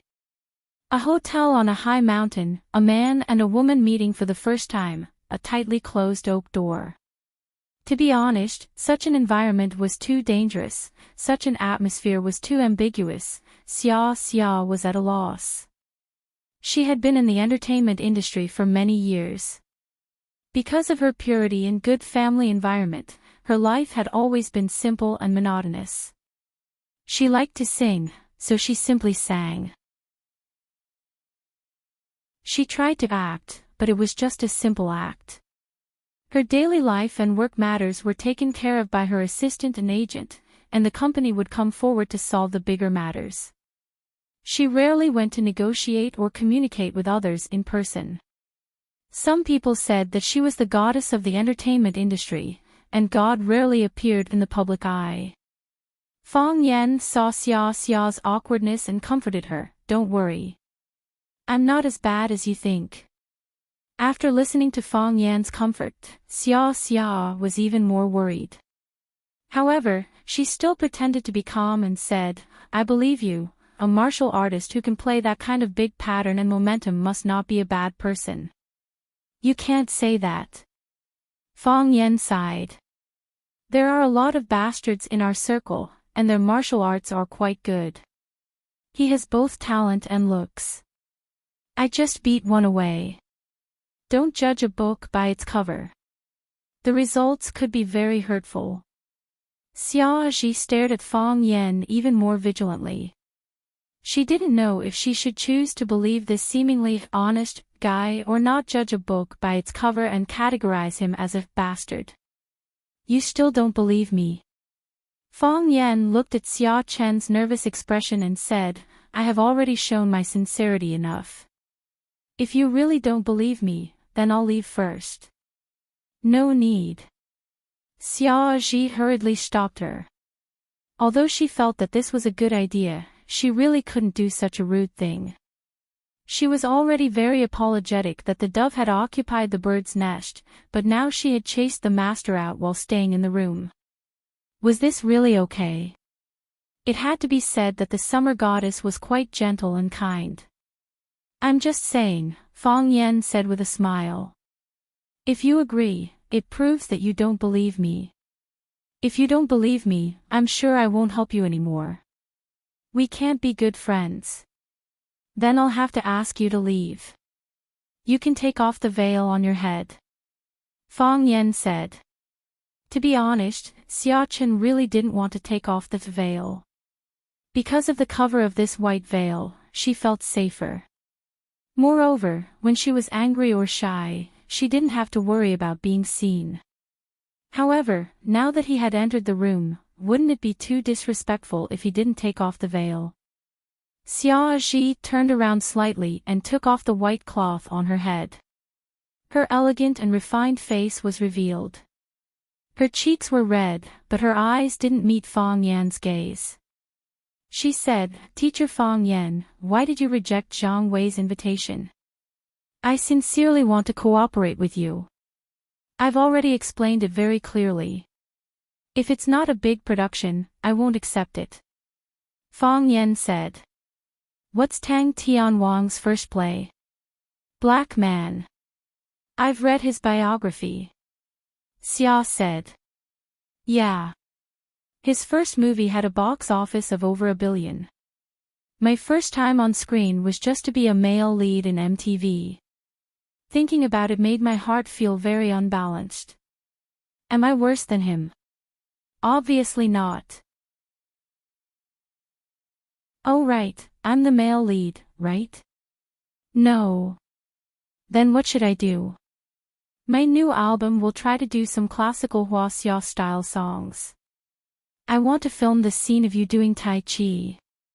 I only have one scene. It's a distant view, do you see the face? I might not be able to. If you want to see, it's fine. We can discuss it. There was really no way to continue this topic. Fang Yan felt that he had been insulted. Fang Yan invited Xia Chen to sit down and lent her his phone so that she could call her assistant or manager and have them pick her up. Thank you. After making the call, he returned the phone to Fang Yan and said gratefully. You're welcome. Fang Yan said. I didn't intend to help you at first, but then your fans attacked me, so I deliberately didn't let them see you. Besides, you're also a star, and I feel very proud to help you. Xia Chen felt that he was about to collapse. Big brother, do you have to be so straightforward? You're hurting others like this, okay? Dong dong dong, there was a knock on the door. Xia Chen was shocked and looked at Fang Yan and said, Did they chase us here? No. Fang Yan walked over to open the door and said, I'll introduce 2 students to you. The door opened, and sure enough, Qin Etian and Tang Cheng stood at the door. Qin Etian looked at Xia Chen, and Xia Chen was also looking at the gentle but aggressive Qin Etian. This girl is so beautiful. Xia Chen thought in his heart. He also felt that beautiful was really difficult to describe Qin Etian's temperament. If he used arrogant, it would be a derogatory word. However, she was really proud of herself. Qin Tian ignored the existence of Fang Yan and went straight to Xia Qin. He took the initiative to reach out to Xia Qin and said, "I like your role as Little Qing in Green Snake. It's gentle, seductive, full of spirituality and offensive. Thank you for giving this role a soul. I'm Qin Tian, a student of Fang Yan. Nice to meet you, Xia Qin. I'm also very happy to meet you." Xia Qin felt that everyone he saw today was so strange. The teacher's poisonous tongue was direct, and the students were arrogant and direct. There was no need for pleasantries or polite words. Everyone came naked, without any fear or respect because of his identity as a big star. Qin Tian, you're really special. There are 4 seasons in a year, and each season has 91 days. Summer is not the most special. However, in the 1.3 billion Huaxia's mouth, there is only one singing and acting summer, and you are also the most special. Qin Tian said with a smile. You know each other. Tangqing looked at Qin Tian, then looked at Xia Qin, and asked with a surprised face. These 2 women looked very familiar. What made it even more difficult for him to understand was that Qin Tian had been with him at that time, and Xia Qin was wrapped in white cloth and went upstairs with Fang Yan. Why was she so sure that that woman was the big star Xia Qin? Qin Tian turned to look at Tangqing and said, "First, Fang Yan doesn't know Arabic, so it's impossible for him to bring an Arab woman back to get a room. Second, Xia Qin disappeared, and now all the tourists in the scenic area are looking for her. Third, I don't think it's strange for a woman to cover her head and face and wear a robe. A woman who dresses like this and wears this kind of boots must have just come back from ancient times, or is preparing to go back to ancient times. I think she should be the latter. In this case, there is only one person in the whole Shisha mountain who would do this kind of thing, Xia Qin." Tangqing was stunned.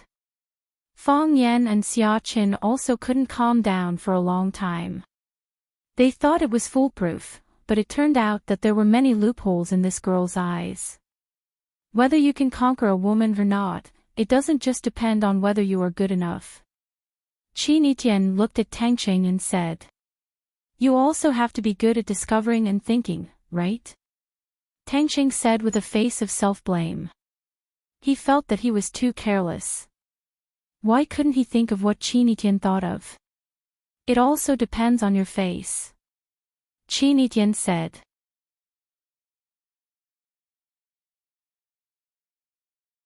Chapter 133. Liar. Tangqing said. He was better looking than Fang Yan, and he was the Prince Charming in the eyes of all the girls in Rosefinch High School.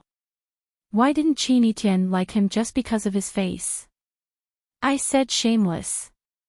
Qin Tian said. Tangqing looked helpless. This sort of request was really too much to ask of him. Fang Yan laughed and said, Tangqing, it seems that you need to work harder. Shameless. Ha ha ha ha ha. This is what Mr. Fang is good at. Tangqing looked at Fang Yan who was laughing and said, I will learn from Mr. Fang. Poochie. This time, the person who couldn't help laughing was Xia Xia. It was so fun. These teachers and students were so fun. She had never seen a student who got along so well with the teacher, and she had never seen a middle school teacher who was so tolerant to the students. Moreover, a male student was pursuing another female student in front of the teacher. Such a thing made her very surprised. When she was in high school, her classmates didn't have the guts to talk about such a topic in front of the teacher. Even puppy love was strictly forbidden by the school. If the teacher knew that a boy and a girl in the class were close, they would try to separate them and even call their parents to complain. The current era was really very different from the past. Xia Xia Goddess laughed so hard that she couldn't stand up straight with her hands on her stomach.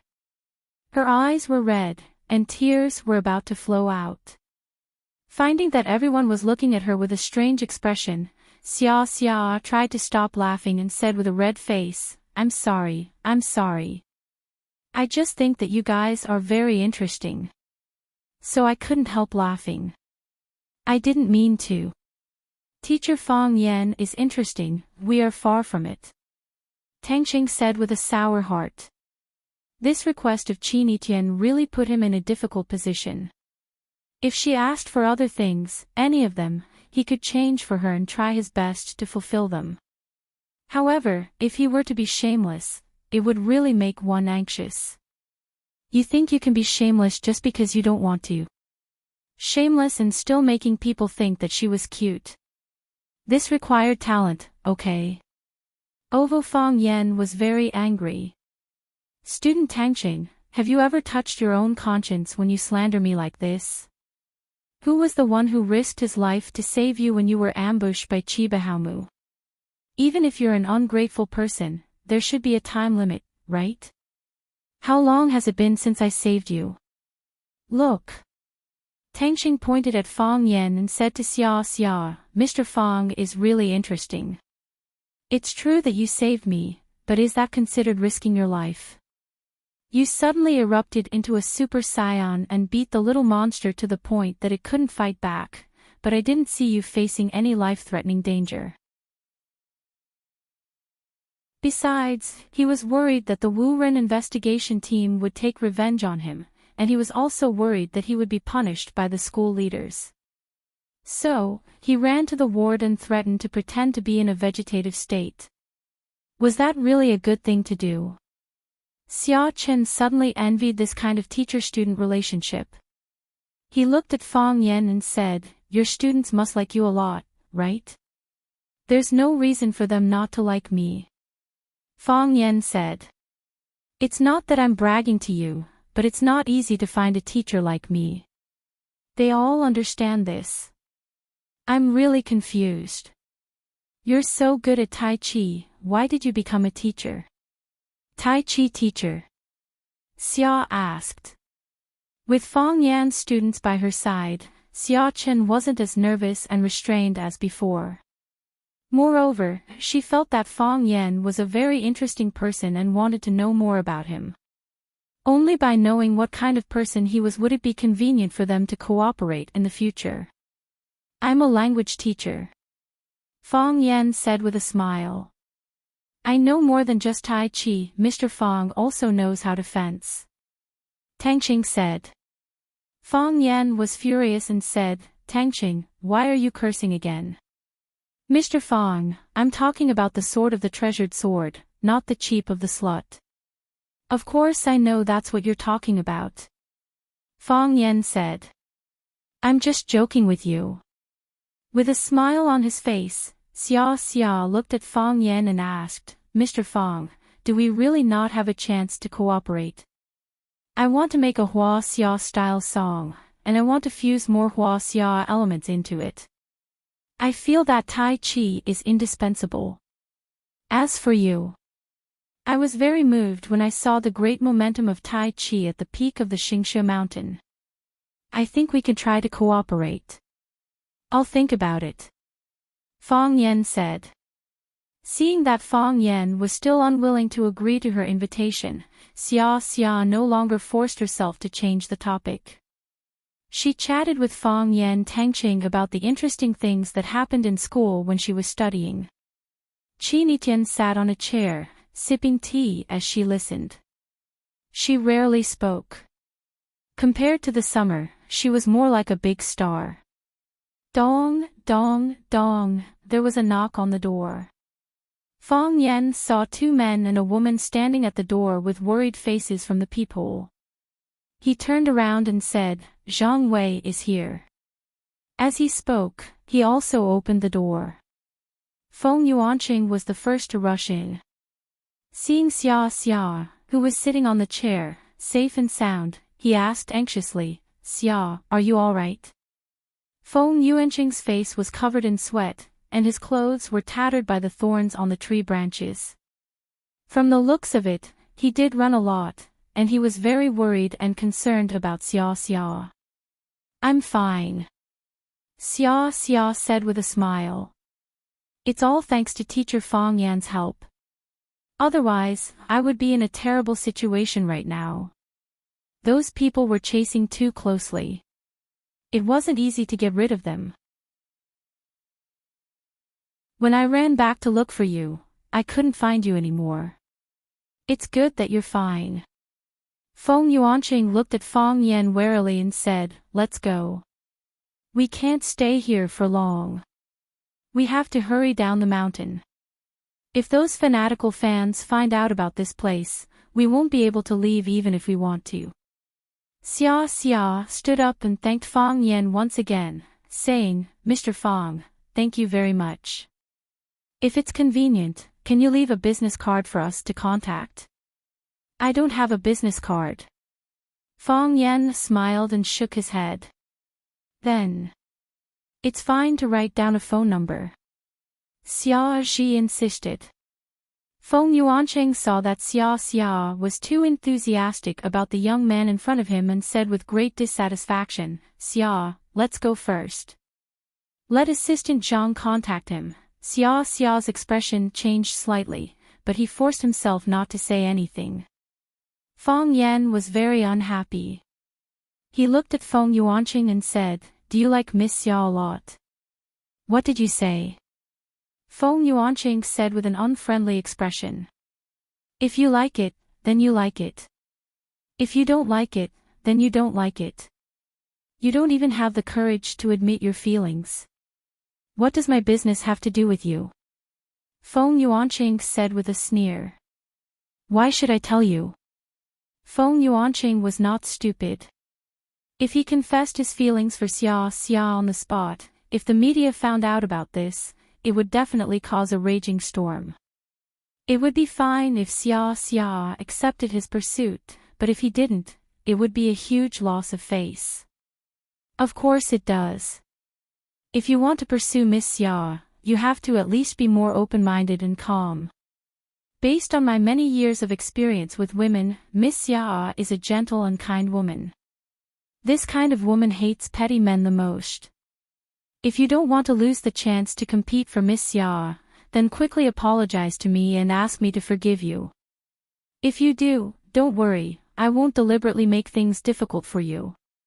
Why should I apologize to you? Why should I ask for your forgiveness?" Feng Yuanqing was really angered by Fong Yan. "What did I do to you?" "I didn't do anything. Miss Xia and I are friends. We are friends, so why are you getting involved in the middle?" Fong Yan then revealed the real reason for his dissatisfaction. "Friend?" Feng Yuanqing's face was full of ridicule. "Do you think anyone can become friends with Xia Xia after saying a few words? I know you helped Xia Xia, and I will get someone to repay you. But don't carelessly make friends. It's not appropriate for others to laugh at you and make yourself a laughing stock." "What do you mean by that? Who do you think you are?" Tangqing was angry and said rudely in front of Fong Yan. His feelings for Fong Yan were very complicated. He was grateful to Fong Yan from the bottom of his heart for saving his life, admired his erudition and worshipped his deep martial arts foundation. However, Qin Etienne's initiative to attack Fong Yan gave him a headache. After all, Qin Etienne was the one and only girl in his life. He really didn't know how he could persist if there was no Qin Etienne in his life. Maybe he would usually tease or ridicule Fong Yan, but when outsiders came to attack Fong Yan, he couldn't bear to be the first to jump out to help Fong Yan. Why can't Mr. Fong be friends with Xia Xia? Can it be that Xia Xia's friend can only be a pretty boy like you? Who are you calling a pretty boy? Do you believe that I will let someone see you for slander? Feng Yuanqing was really angry. He was indeed young, and his skin was very white, but he saw himself as an idol and a powerful actor. Wasn't it insulting to be called a pretty boy? If you don't learn well at such a young age, you won't have any future prospects when you grow up. This time, Fong Yan was not going to let it go. You can't scold him, but you can scold his students for growing up to be useless. Isn't that a blatant slap in his face? This was even more unacceptable. Feng Yan looked at Xia Ji and asked, "Are we friends?" Xia glanced at Feng Yuanqing and said in a soft but firm voice, "Yes. You are my friend."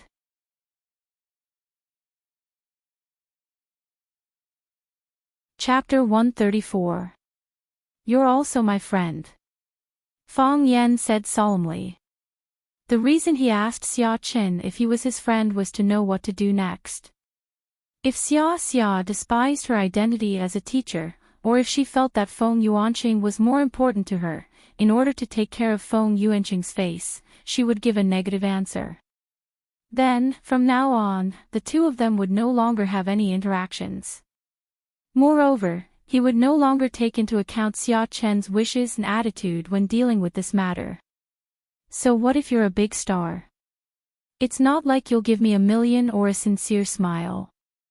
Now that Xia Qin said that he was her friend, Feng Yan had to consider her feelings. The fact that she was able to say such words in such an environment proved that she really valued him and his help to her. This was a good woman of good character. Feng Yuanqing looked at Xia Ji with a face full of shock, a little incredulous that she would make such a choice. He and Xia Qin had known each other for many years and had a close relationship. Moreover, they were the male and female leads of the same show. Whether it was public or private, he should be on his side, right? Who was that guy? He was just a nameless little minion that he had met for the first time. How could she hurt herself for him? Did she know how sad, and how shameful she would be if she did this? If he took too big a step, he would pull on his eggs. Feng Yuanqing suddenly felt that this world was too dark. Xia, you. Feng Yuanqing looked at Xia Qin in disbelief and asked in confusion. Feng Yuanqing, Feng Yan is my friend. Xia Qin said again, just like you are my friend. But, we've known each other for many years. Feng Yuanqing was heartbroken. Old friends are friends, and new friends are also friends. Xia said. She had a soft personality and didn't like to argue with others. Therefore, many things were based on the principle of, I would rather have less trouble than trouble. However, this did not mean that she was an idiot who did not understand human emotions. If she was really such a woman, she would not have been able to achieve what she had today. She and Feng Yuanqing had known each other for many years. Because Feng Yuanqing had deliberately gotten close to her, and Feng Yuanqing himself was not some evil man, the two of them could be considered to have a close personal relationship. This time, the company asked her and Feng Yuanqing to play the male and female leads of the same play, and she did not reject it. Feng Yuanqing was quite popular and had good acting skills. He was definitely qualified to be the male lead. However, Feng Yuanqing had a trait that made people uncomfortable, and that was that he loved to make choices for others. He will order his favorite dishes for you to eat. If he likes it, he'll pour it for you. He will help you choose your clothes. He will interfere with your freedom of life.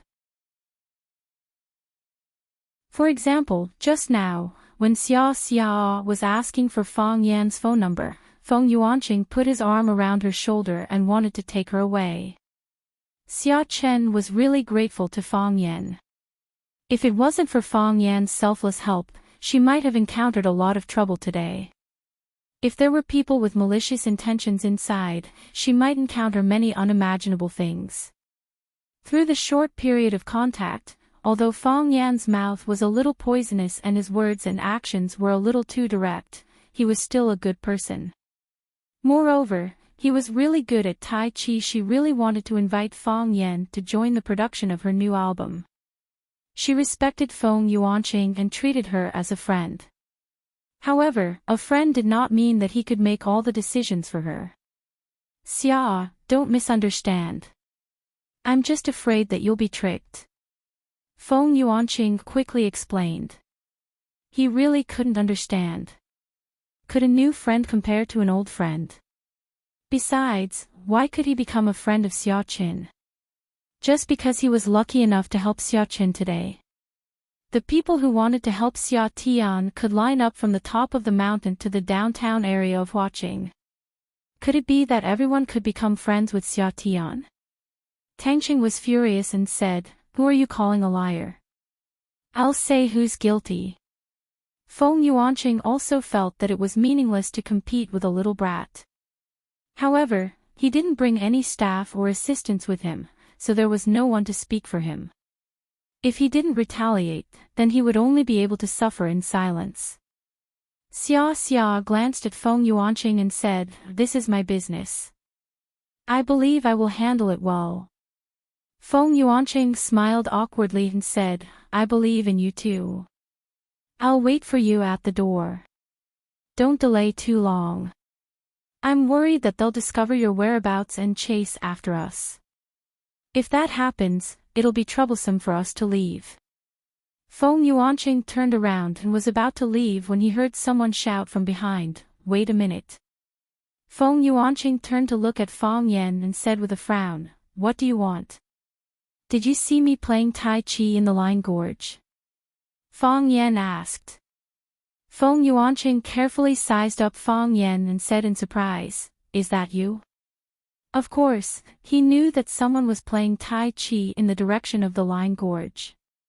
Because the sky was still dark and the distance was too far, he could only see a blurry figure, but he couldn't see Fang Yan's appearance clearly. Now that he heard it from Fang Yan himself, he knew that the guy standing in front of him was the Tai Chi performer. Feng Yuanqing also knew that Fang Yan had rejected Zhang Wei's invitation. How did they get together again? Could it be that kid was playing hard to get? "It's me," Fang Yan said with a smile. "If I fight with you, you won't even have the chance to make a move. Are you threatening me?" Feng Yuanqing said coldly. "It's not a threat. I just want to tell you that if I'm in a bad mood and beat you up, you can only cry for help. Can't I call the police?" Feng Yuanqing said with a disdainful expression. "If you dare to touch me, do you know what kind of consequences you will have to bear? I will beat you to the ground," Fang Yan said. Feng Yuanqing arrogantly raised his head, his face full of mockery. "I will strip you naked and take nude photos of you," Fang Yan said. Feng Yuanqing's eyes were like knives as he stared at Fang Yan fiercely. "I will strip him naked too and let the two of you hug each other and take nude photos." Fang Yan pointed to Zhang Wei and said. Zhang Wei was anxious and said, "Why me? Why can't it be you? I'm not familiar with you," Fang Yan said. "Besides, there are only 3 men in this room. One is my apprentice, and the other is myself. Neither of us is suitable. I can only trouble you to help me on camera. You don't have to worry, I have no enmity with you. I just want to ask you for a small favor." Zhang Wei felt that he had been shot even though he was lying down. "What do you want?" Feng Yuanqing said angrily. "Apologize," Fang Yan said. "Apologize to my students, apologize to my students and teachers." Feng Yuanqing was silent, unwilling to bow to Fang Yan in front of Xia. "Gotcha." Tangqing crushed the glass in his hand, then grabbed a handful of glass fragments and looked at Feng Yuanqing with a cold smile. "I'm sorry." Feng Yuanqing clenched his fists and said while gritting his teeth. Fang Yan looked at Qinitian and asked, "Did you record it?" "No." Qinitian folded his arms and replied indifferently. He looked as if it had nothing to do with him. "Then say it again," Fang Yan said to Feng Yuanqing. "Let me record it." Xia left. She was picked up by her assistant manager. When she left, she once again invited Fang Yan, hoping that he could join the production of her new album. Fang Yan once again tactfully refused. Feng Yuanqing also left. He left with his enmity and hatred towards Fang Yan. Fong Yan didn't care about it at all. He wasn't going to make a living behind Feng Yuanqing's butt, so he didn't care about his attitude. The students who couldn't find Xiao's whereabouts all came back. Jiang Qin and Yuan Lin also came back. Fong Yan asked Wang Haoran to organize the team again, and then brought a group of students down the mountain.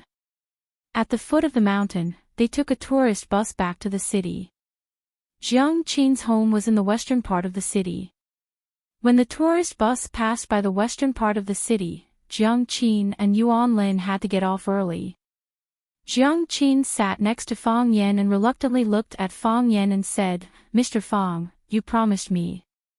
You will invite me to visit your place and help me with my homework." "I just said that I would invite you to visit my place. I didn't say that I would help you with your homework," Fong Yan said with a smile. "You said it, you can't deny it," Jiang Qin said rudely. "Yes. You said it, I heard it all," Yuan Lin chimed in from the side. Fong Yan nodded helplessly and said, "Okay. If there is anything you don't understand, you can ask me. You should go back quickly. Don't play too late and let your family worry." "Don't worry. Our family will be very relieved," Jiang Qin said with a smile. "Because we are with you. Don't you believe in yourself?" Fong Yan smiled and waved to the two little girls. Jiang Qin and Yuan Lin carried the drawing board and the toolbox and waved to Fong Yan. Then, they waved to the other students of the 9th class and said, "Goodbye, senior sisters. It's a pleasure to see you. Goodbye, little beauty. Jiang Qin, Yuan Lin, goodbye. Come and find us often to play." After a day of getting along, Jiang Qin and Yuan Lin had become friends with the students of the 9th class. Everyone's relationship was very good. Seeing them leave early, the students were a bit reluctant. "I will come and find you often," Jiang Qin said with a chuckle. "You still have to find our Mr. Fong." Everyone laughed and waved goodbye. Jiang Qin and Yuan Lin got off the bus. When the door was about to close, Jiang Qin suddenly squeezed out from the door. The bus driver was shocked and shouted, "Girl, do you want to die?" Jiang Qin's face was red. She put a paper tube in Fong Yan's hand and said, "Uncle, this is for you." After that, she turned around and ran out of the bus. Fong Yan was left with a thin body and a flying ponytail.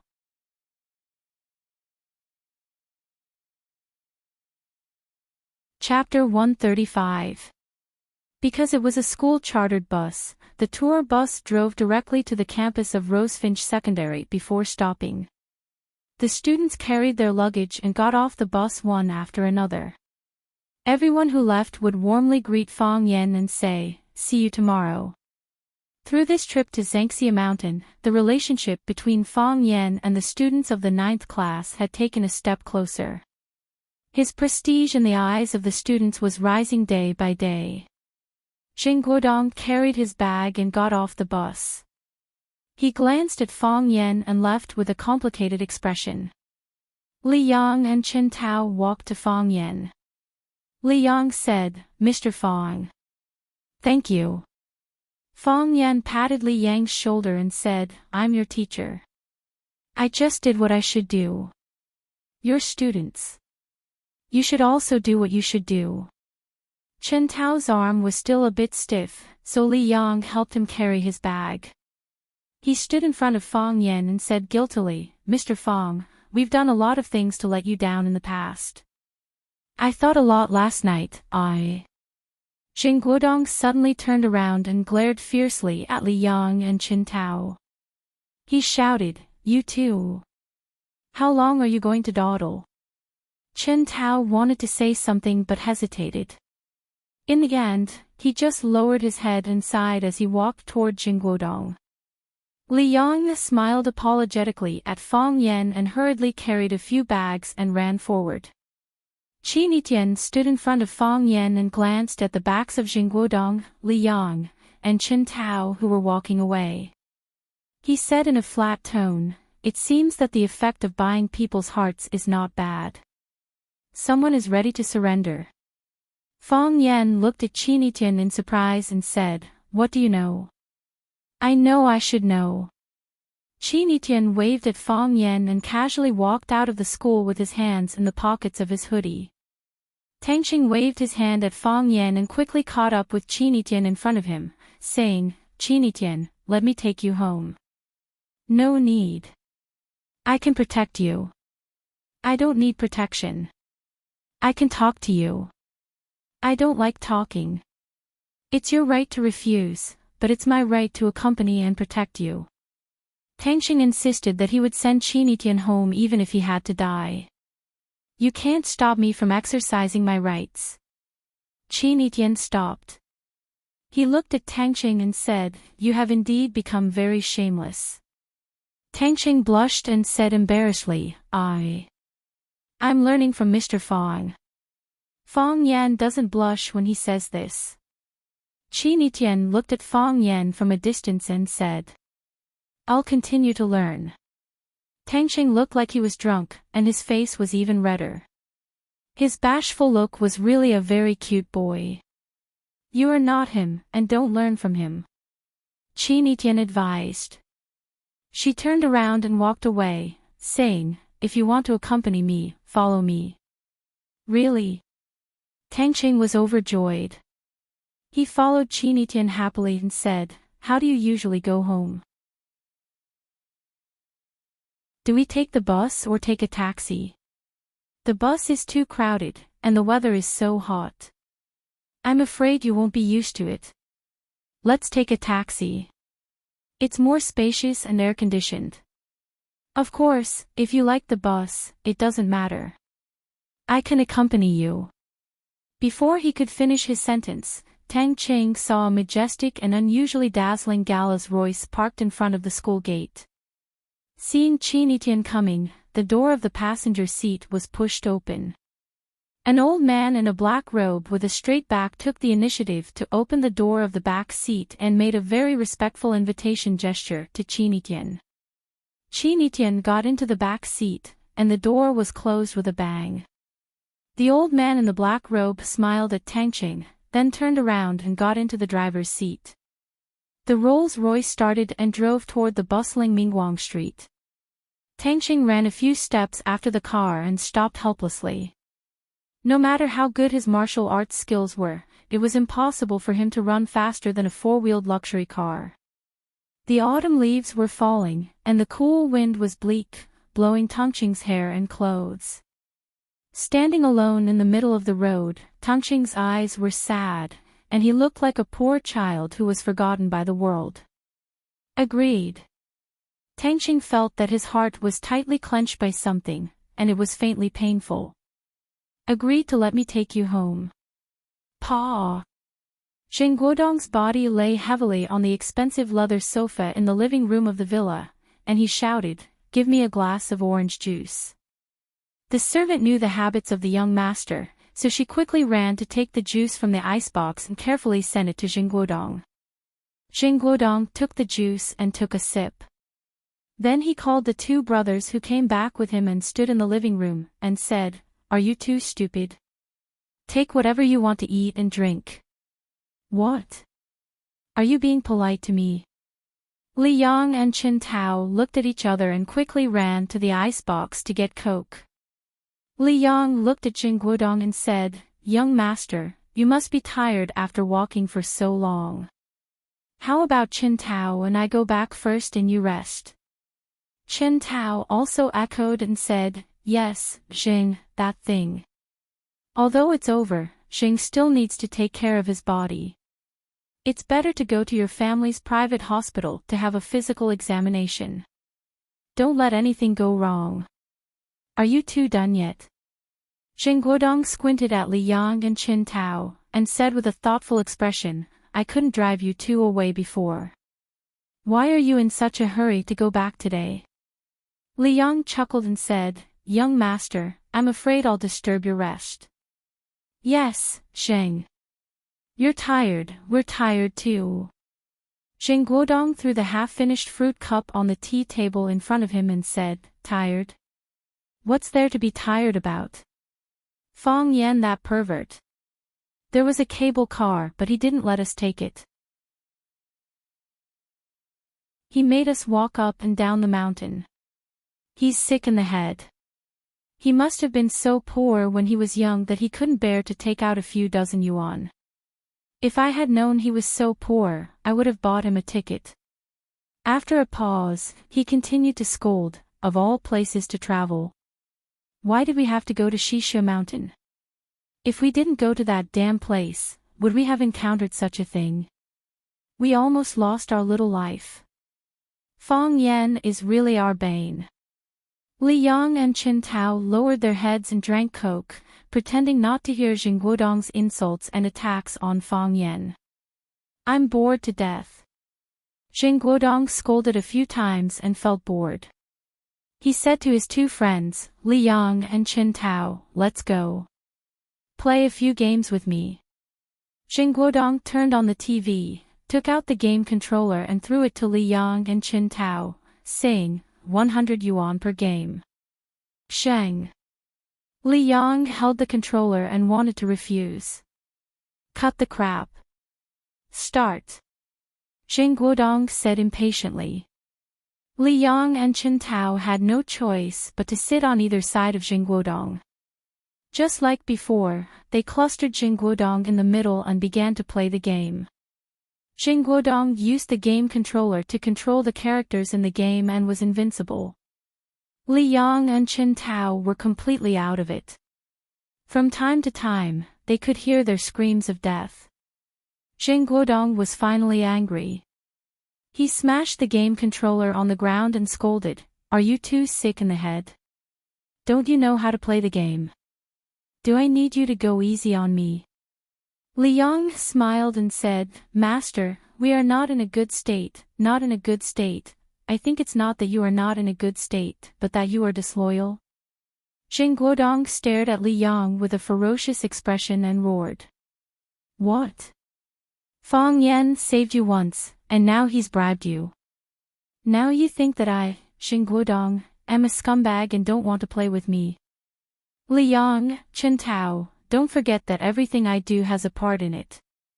You are the same as me, scumbags and ruffians. Don't think that you are more noble than me. Zheng, actually, Mr. Fong. Qin Tao still wanted to say a word for Fong Yan. TSK, you call him so affectionately. You call him Mr. Fong. Zheng Guodong interrupted Qin Tao's words. Didn't you call him a bastard before? Why did you change it now? Did you surrender to him? Are you ready to betray me?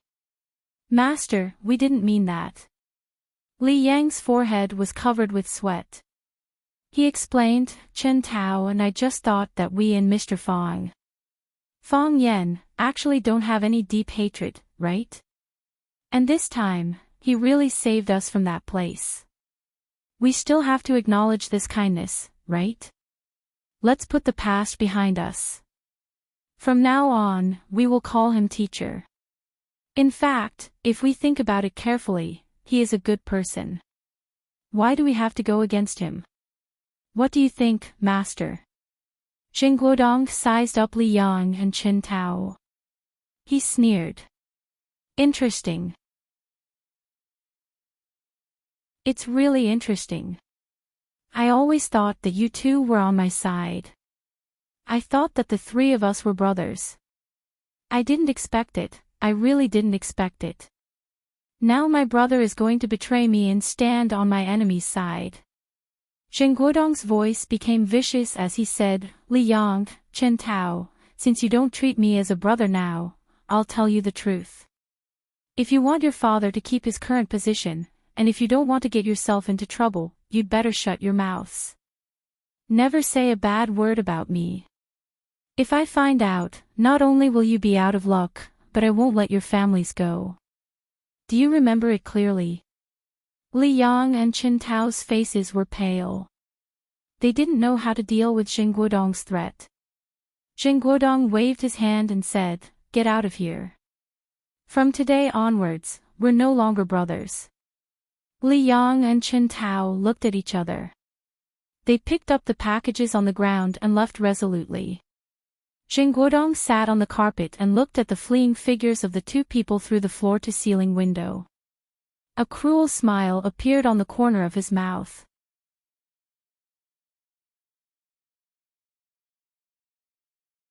Chapter 136. When Fang Yan returned home, Fang Yingying and Fang Haohen were having dinner. Braised pork, braised fish, braised eggplant, stir-fried water spinach with garlic. Although they were all braised, the dishes were quite sumptuous. Fang Yan was shocked. He knew that hero and warrior didn't know how to cook. Even if he tried to cook, he could only make a bowl of egg-fried rice or egg instant noodles. Will Junior Martial Uncle beat us when he comes back? Fang Haohen asked worriedly while stuffing the braised pork into his mouth. He will eat his fill before he beats us, Fang Yingying said. He won't have the strength to beat us if he's full. Fang Yan sneered and said, "In order to prevent you from guessing, should I first exercise and beat you up before coming to eat?" Junior Martial Uncle. Fang Yingying and Fang Haohen quickly stood up. Fang Yan waved his hand and said, "That's enough. Don't pretend. I opened the door so loudly, I don't believe you didn't hear it." Fang Yan glanced at the kitchen and asked, "Who cooked?"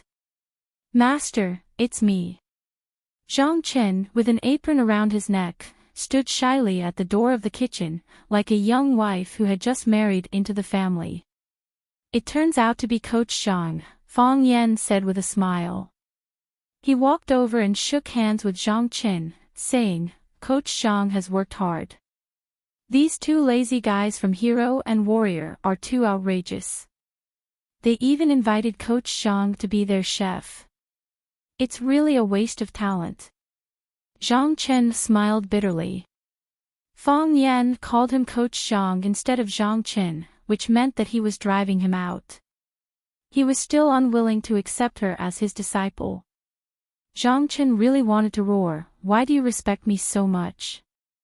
Why do you respect me so much? Can't you just scold me, kick me, or slap me a few times? Do you have any sense of loyalty? What kind of broken world is this?" Zhang Chen was a man who would not easily repent once he had set his goal. Otherwise, he would not have persisted on this path for so many years. With his skills, many headhunters had come to him and offered him a salary that was 10 times or even dozens of times more than what he was earning as a teacher in a martial arts school. They invited him to be a bodyguard for some big shots, but he rejected all of them. He had a heart of martial arts. He constantly polished his body and tempered his skin and bones in order to go further and further on this road. Therefore, he would never give up so easily. Zhang Chen ran over and pulled out the chair for the main seat. He smiled at Fang Yan and said, "Master, are you hungry? Sit down and eat first. I'll cook some seaweed soup and it'll be done. Coach Zhang, don't be so polite. I'll wait for you," Fang Yan said with a smile. He went to the bathroom to wash his hands, then came back and slapped the heads of the heroes and scolded, "How can a guest eat before the host?" Fang Yingying and Fang Haohen looked aggrieved. Fang Haohen said, "It was Zhang Chen who asked us to eat first." "I asked you not to eat first," Fang Yan said angrily. "Although our Fang family is a family of martial arts, we must always remember the words of respect, thriftiness, benevolence, and courtesy. We are martial artists. We have ideals, morals, feelings, and are very polite. We don't spit on the ground or urinate on the side of the road. If you only have skills but no quality, you will be reduced to a low-level boor." Fang Yingying and Fang Haohen were too straightforward, and they rarely went out before. Fang Yan was worried that they would be cheated by others. That was why he educated them at the dinner table. Junior martial uncle is right. Fong Yingying and Fong Haohan bowed their heads and accepted the lesson. Nonsense. Fong Yan said angrily, will I say it if it's wrong? Fong Yingying and Fong Haohan looked at each other and sighed inwardly. It seemed that they couldn't help Zhang Chen and his brother. Fong Yan really didn't plan to accept apprentices at this time. The last pot of seaweed soup was served. Zhang Chen refused to sit at the table, so he was dragged up by Fong Yan. Moreover, he sat opposite to Fong Yan. Fong Yan looked at Zhang Chen and said with a smile, Coach Zhang, we are friends of the same generation. Don't be so polite. Come over often in the future when you have time. Let's have a few drinks. I heard that Coach Zhang has a big appetite. Master. Zhang Chen tried hard to maintain a smile on his face and said, I will come over to cook for you and my senior brothers every day in the future. That won't do. Fong Yan hurriedly stopped him. Coach Zhang is the gold medal coach of Glory Martial Arts School. He is a famous figure in Huaqing's martial arts world. How can I let you come over to cook for us every day? I can't take it. Just come once every 2 or 3 days. Let's drink happily and have a good time. Fong Yan thought that it wasn't a good idea to let Zhang Chen cook every day. They owed him too much. It wasn't appropriate to always bring heroes to eat in the cafeteria. To be honest, the food in the school cafeteria really wasn't to their liking. If Zhang Chen could come over every 2 or 3 days to improve their lives, Fong Yan could still accept this result. Then I will come once every 2 or 3 days, Zhang Chen said happily. Master, let me toast you. Coach Zhang, let's have a toast. Fong Yingying and Fong Haohan buried their heads in the food. They felt that the situation in front of them was too complicated, and their intelligence was obviously not enough to handle it. The banquet was lively and festive, especially for the female guests. There were all kinds of strange news and gossip. After the aunties and aunties finished discussing which world-class brand's new products were the best to see, which celebrity had undergone plastic surgery to become the boss's mistress, and which person had bought a mansion in Europe, they finally turned their attention to Lu Xiaoge, who had been sitting there the whole night without saying a word except for greeting everyone. Xiaoge, which school are you still working as the vice principal of? I don't want to criticize you, but what's so good about being a vice principal? How much salary can they pay you every month? It's not even enough for me to buy a scarf from Hermes. You don't understand, do you? It's because of her hobby. Can hobbies have anything to do with money? Plus, doesn't Xiaoge have Zhu Lu to rely on? She won't have to worry about money with Jiang Zhulu around. That's right. Xiaoge, tell me, when are you and Zhulu getting married? I'm still waiting to attend your wedding. The woman then turned to Rin Jin, Jiang Zhulio's mother, who was sitting next to Lu Xiaoge. Rin Jin, as their mother, shouldn't you tell them to hurry up? Rin Jin swirled the wine in her glass gracefully and took a sip. Only then did she reply, I can't rush the kids. But don't worry, I won't keep you waiting for too long. Zhu Lu and Xiaoge grew up together and they're very close. I'm Xiaoge's mother now and I'll always be her mother. That's right. I think it's a done deal too. She can't run away, another lady chimed in. Lu Xiaoge and Jiang Zhulu are a match made in heaven.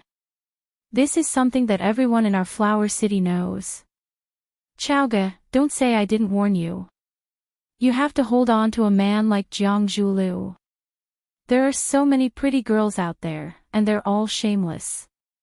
Don't let them steal him away. It'll be too late for regrets. Lu Xiaoge's mouth was dry and her body felt like it was on fire. She wanted to throw up, but she had to nod and smile stiffly at these relatives in front of her, these aunties whom she barely had any contact with. Dealing with fake relationships like this was exhausting, even more so than working overtime for a week. Just then, a handsome man walked up to Lu Chaoga. Resting his hands on the back of the chair Lu Chaoga was sitting in, he bent down and whispered in Lu Chaoga's ear, "Are you feeling unwell?"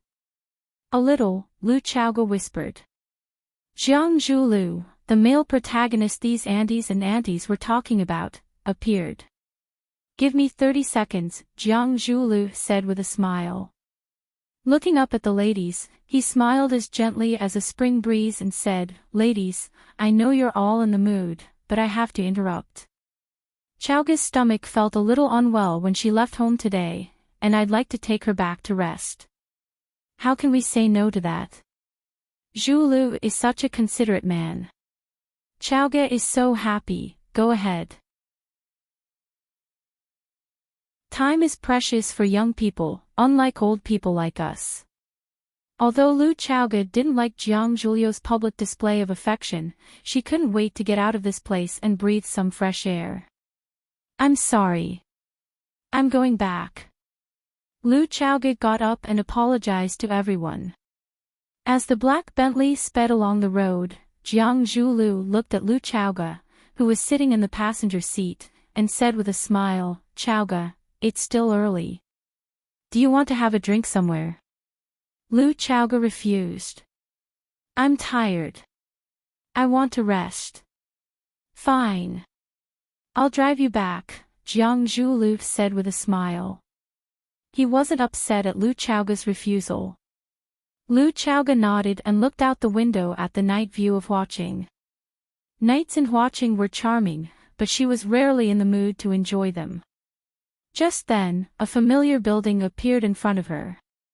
"Stop the car at the school gate," Lu Chaoga said all of a sudden. "Chaoga, aren't you tired?" Jiang Zhulu asked in bewilderment.